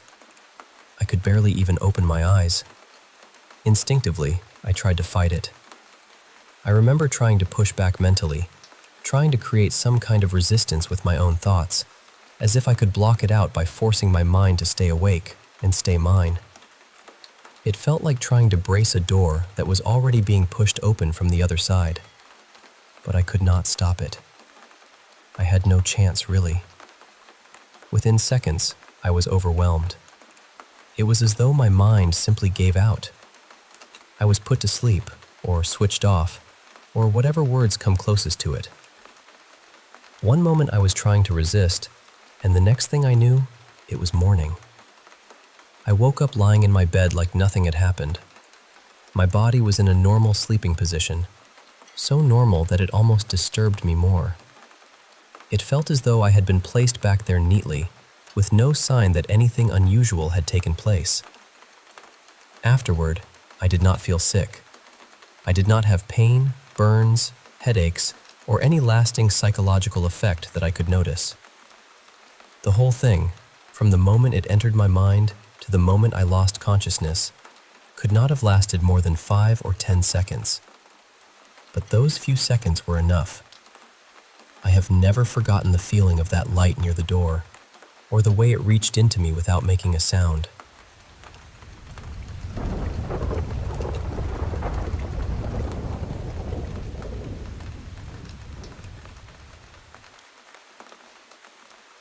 I know this is going to sound strange, and honestly, I don't blame you if you don't believe it. Some days I almost don't believe it myself. The more time passes, the more it feels like something I dreamed, except I know I wasn't asleep. I know what I saw. That evening started completely normally. Nothing felt off. I had dinner later than usual, just some leftover rice and chicken my mom had made earlier. She always cooks too much, even though most nights there are only a few of us in the house. My dad was out on a late shift, and my little sister had already gone to bed because she had school the next morning. I remember being careful when I walked past her room, keeping the hallway dark so I wouldn't wake her. After dinner, I sat in my room for a while scrolling on my phone, watching videos I barely cared about. Eventually, I got bored and decided to grab a snack. It was close to 11 by then, and the whole house had gone still in that heavy nighttime way, where even the fridge sounds too loud. That's when I heard my cat outside. He was near the back door, hissing and making this low, awful yowling sound. He only does that when something really scares him, usually another cat in the yard. So I got up and went out to see what was going on. I stepped onto the grass barefoot, and it was freezing. My cat was near the fence at the far side of the yard, tail puffed up, backing away slowly. He was staring at something. At first, I thought it was just a dark shape against the fence. Maybe a bin bag. Maybe part of a tree I'd somehow never noticed before. But it was too tall, too still. Then it moved. Not much, just enough that I knew it wasn't an object. It shifted its weight, almost like it had been standing there for a long time and had finally decided to adjust itself. That was when I realized it was shaped almost like a person. Almost. It was taller than the fence by a lot. Its shoulders were too wide, stretched out in a way that didn't make sense with the rest of its body. Its head looked too small. Its arms hung too low, and the fingers were long and straight, like they weren't resting naturally at all. Then its eyes opened. They were orange, bright orange. Not like animal eyes catching light, not like a reflection. They were glowing by themselves, two round lights looking straight at me. My cat saw them too, because he immediately bolted under the deck and vanished. I should have gone inside right then, I know that, but I just froze. My whole body felt locked in place.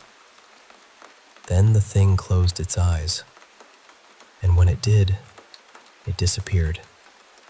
Not stepped away, not ducked down, it was just gone. I couldn't even see an outline anymore. The space by the fence looked completely normal, like nothing had ever been there. I took a step back toward the house, trying to make sense of it. I told myself I was tired. I told myself the dark was messing with me. Then I noticed the fence looked wrong. There was a patch of darkness on it that was darker than everything else, like someone had spilled ink across the wood. And then that patch moved. It didn't walk. It slid through the shadows, along the fence, and then onto the grass. When the orange eyes opened again, they were several feet away from where I thought the thing had been. That was enough. I went back inside and closed the door as quietly as I could. I remember that clearly, how slowly I pushed it shut, like making noise would make everything worse. Then I locked it. My hands were shaking. I stood in the kitchen for a while, just staring at ordinary things. The pot from dinner was still on the stove. There were dishes in the sink.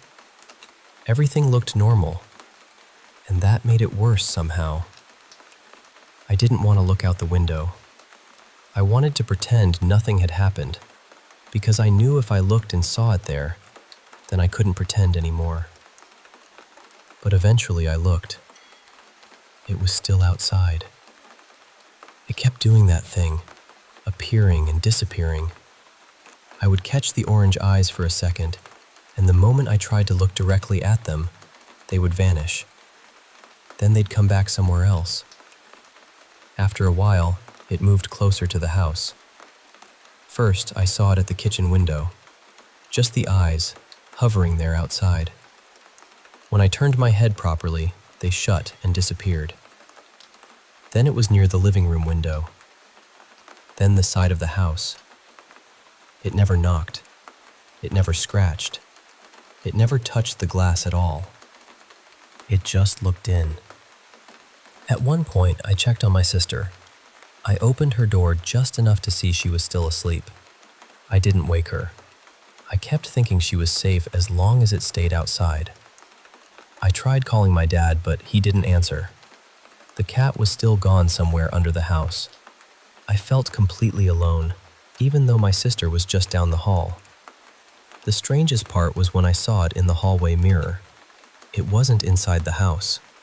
I need you to understand that. It wasn't standing there, but in the reflection, I saw those orange eyes, like they were right in front of the mirror. I blinked, and they were gone. Eventually, it stopped coming to the windows as much. I could see the darker patch moving near the edge of the yard again, close to the fence, like it was waiting for me to come back outside. The last time I saw it clearly, it was near the end of the driveway. The eyes opened for just a second. Then they shut. After that, I couldn't see it anywhere. I stayed awake for hours, checking the windows, listening to every tiny sound. I couldn't accept that something like that would simply leave. I kept thinking it had made itself invisible again and was waiting for me to open the door.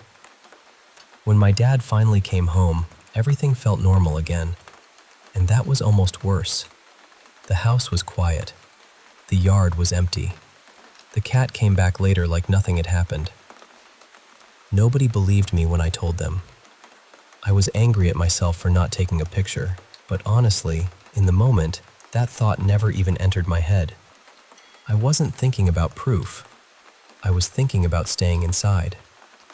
So that's what happened. Believe it or don't, I can't make anyone understand it. But I know what I saw.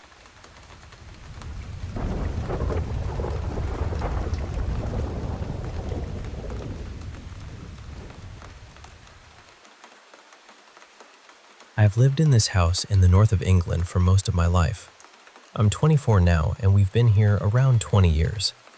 And honestly, the number of strange things that have happened in this place is hard to explain without sounding like I'm making it up.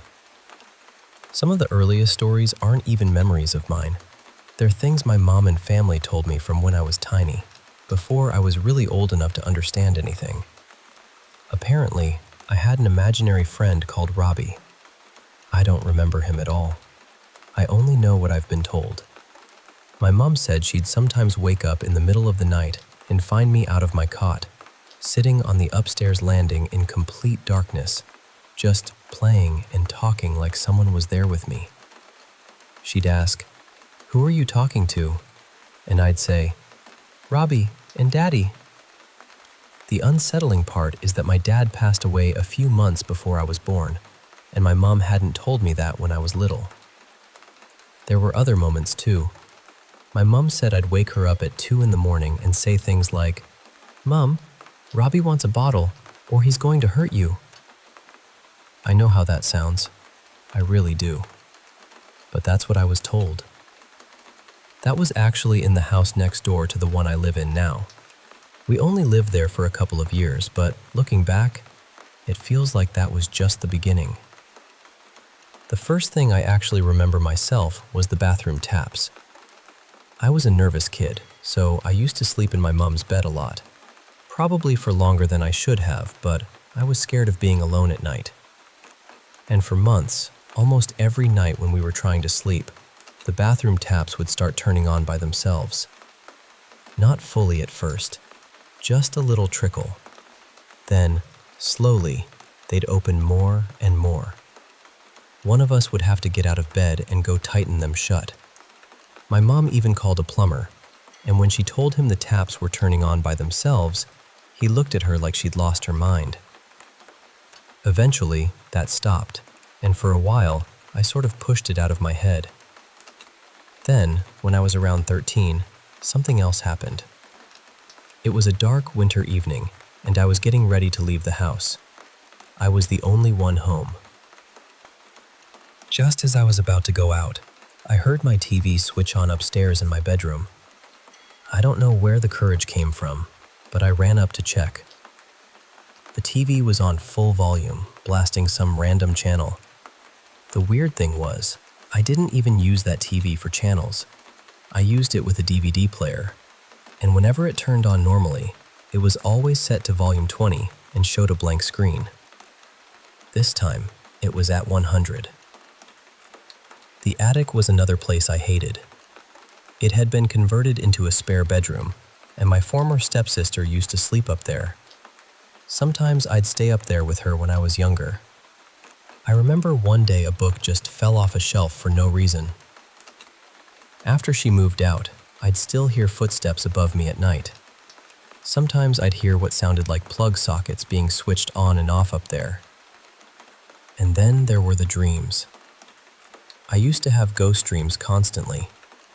I kept a dream journal on my phone for a while, and I swear most of the entries were about being chased, fighting spirits, or seeing figures in the house.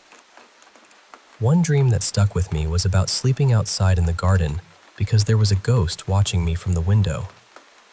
For a while, I also started waking up at 3 in the morning almost every night. Not exactly 3 every single time, but close enough. 3:07, 2:58, 3:12. It happened so often that I'd wake up with this awful feeling in my stomach and already know what time it was before I checked.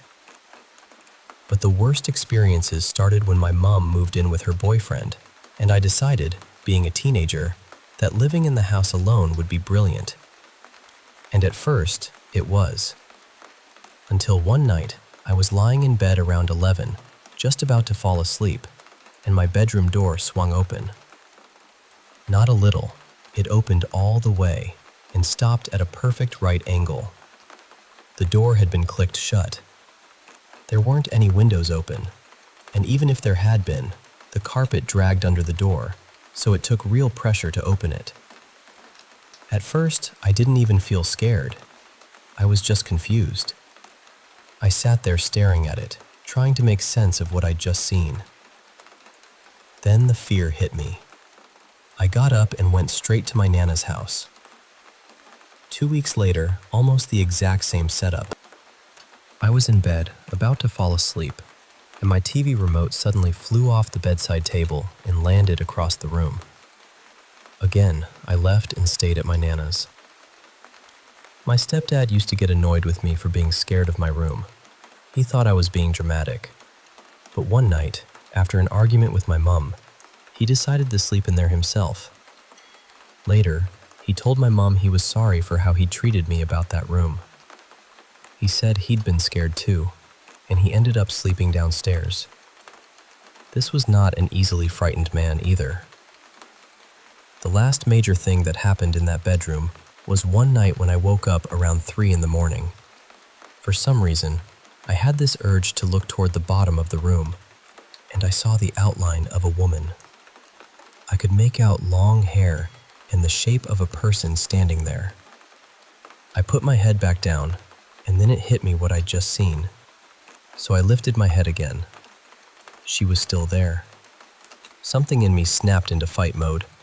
I jumped out of bed and swung at whatever was standing there. There was nothing there. I'd punched empty air. Strangely enough, after that, I got back into bed and went to sleep. By then, I'd started calling whatever it was Robbie. I'd kind of accepted, in a strange way, that I had this ghost attached to the house. Maybe the same one I'd apparently known as a child.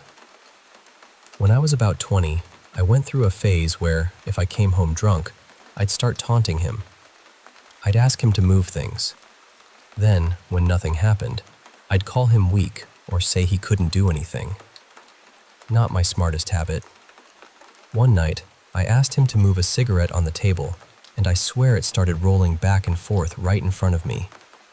Nobody believed me. Another night, things got much worse. I'd come home from the pub and started provoking him again. There was a houseplant in the front room, and suddenly the leaves started swaying. Not like a breeze had hit them, more like something was gently brushing its hand through them. My stomach dropped. I stood up and moved closer, half terrified and half curious. Then a moth flew in through the open hallway door and landed near the ceiling light. Right after that, every light in the house started going strange. They dimmed down, then brightened again, almost pulsing. Not just one light, all of them. The bathroom light upstairs, the hallway lights, everything. I ran out of the house with nothing but my phone and keys and went straight to my stepdad's. After that, it became a pattern. If I came home drunk and provoked whatever was there, the lights would start flickering. I'd shout at it to stop. It wouldn't. And most of the time, I'd leave. But the scariest thing happened when my mom and stepdad were staying at the house. I'd been drinking again, and they were upstairs asleep. I was downstairs listening to music on the TV, and I decided to test Robbie properly. I made a rough Ouija board out of paper and started asking questions. Nothing happened. Not at first. About an hour later, I got up to use the bathroom. I was halfway up the stairs when I heard this enormous crash from downstairs. It sounded like someone had thrown the heavy glass table across the room. I froze. I didn't want to go down there, so I opened my mom's bedroom door to see if they'd heard it. They were both fast asleep. Eventually, I forced myself to go back downstairs. Nothing was out of place. Not one thing. And that's probably the hardest part to explain. The fear was real. The sound was real. But there was nothing there to prove it.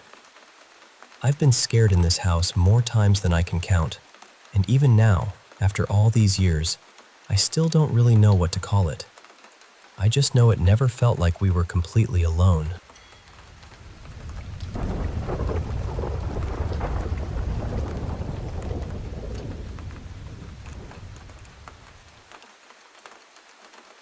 I think about this every so often, but lately it's been on my mind a lot more. For a little bit of backstory, when I was around 14, my dad started opening up about struggling with sex and porn addiction. He also admitted that he had cheated on my stepmom. My family was, and still is, very religious, so a lot of what happened after that got filtered through church. My dad started going to meetings for men dealing with the same things, and he would talk about possibly going away to some kind of faith-based rehab or retreat program, though he never actually ended up doing that. One of those meetings was a conference a few hours away, maybe in Ohio or West Virginia. I remember being there with him, sitting in this plain conference room, surrounded by grown men I didn't know. My dad was standing up front, talking openly about his addiction, and suddenly it hit me that most of the men in that room were probably there for the same reason. And I just remember thinking, I really should not be here. At that same time in my life, I was struggling badly with depression. I don't think anyone around me knew how bad it really was. Maybe they could tell I was sad or withdrawn, but mental health was not something my family really talked about. Home didn't feel like a place where I could safely say, I need help. The few times I hinted that I wanted to see a doctor or get real mental health treatment, it didn't go anywhere. The only counseling I was allowed to consider was religious counseling, and at that age, I was already feeling pretty distant from religion. By then, I had come very close to ending my life 3 separate times.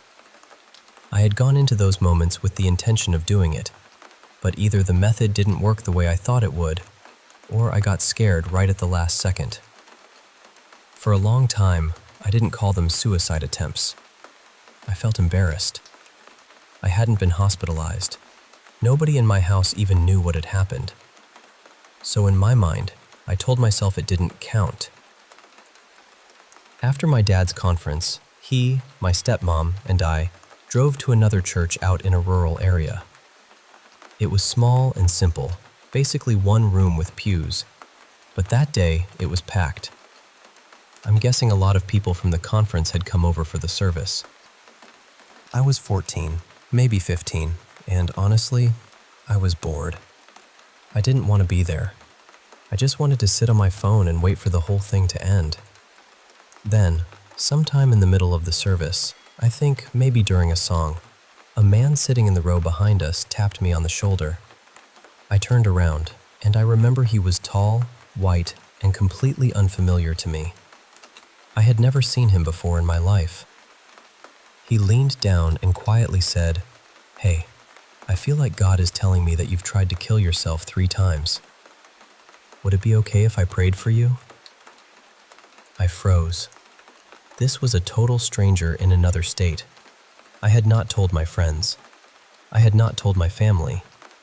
I definitely had not told anyone in that room. And he didn't say, "You've been sad," or "You've been struggling." He said 3 times. I was terrified my parents might hear him. I was awkward and scared and didn't know what else to do, so I just said something like, okay. So he prayed for me. I remember standing there feeling stunned, trying to act normal, and then afterward I probably said, "Thanks," because what else do you even say to that? When the service ended, I paid attention to see if my dad or stepmom knew him. They didn't. He really was just some stranger. That was almost 10 years ago now, and I still don't know what to make of it. I've tried to come up with reasonable explanations. I've turned it over in my mind so many times, looking for some detail I missed, some way he could have known. But I don't have one. What I do know is that he was real. He really said that to me. And even now, my parents still don't know that I struggled with being suicidal back then. I don't fully understand what happened, and I'm not even sure I'm supposed to. But in a strange way, it has given me something to hold on to, a reason to keep going, even when things feel heavy again.